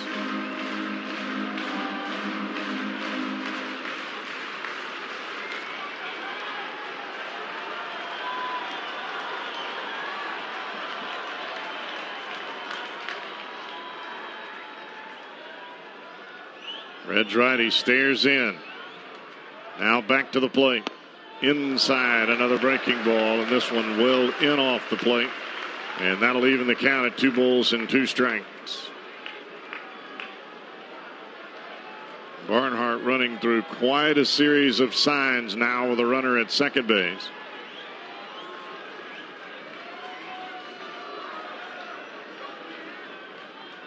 And the pitch. Swing and a miss. And Iglesias strikes him out. A changeup over the outside corner. 2 down.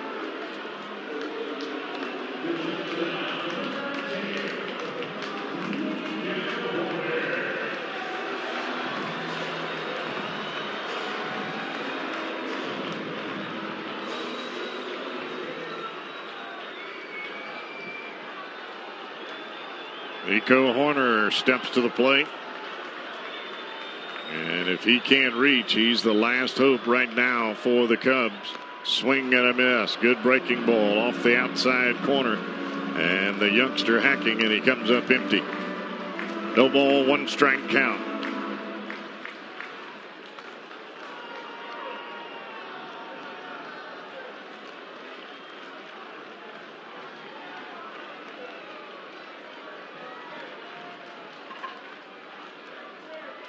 Descalzo leads at second. The pitch.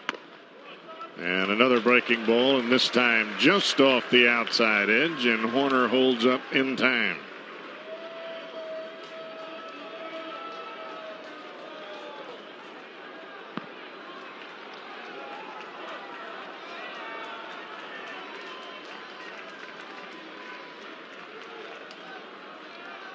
Iglesias to turn the pitch. Line drive right field. Here's Aquino. He's got it. And the Reds have held on to win this one 3-2, and they have won 2 out of 3 here at Wrigley against the Cubs and have come up with a winning road trip, a 5-4 trip after losing the first 2 games in Seattle.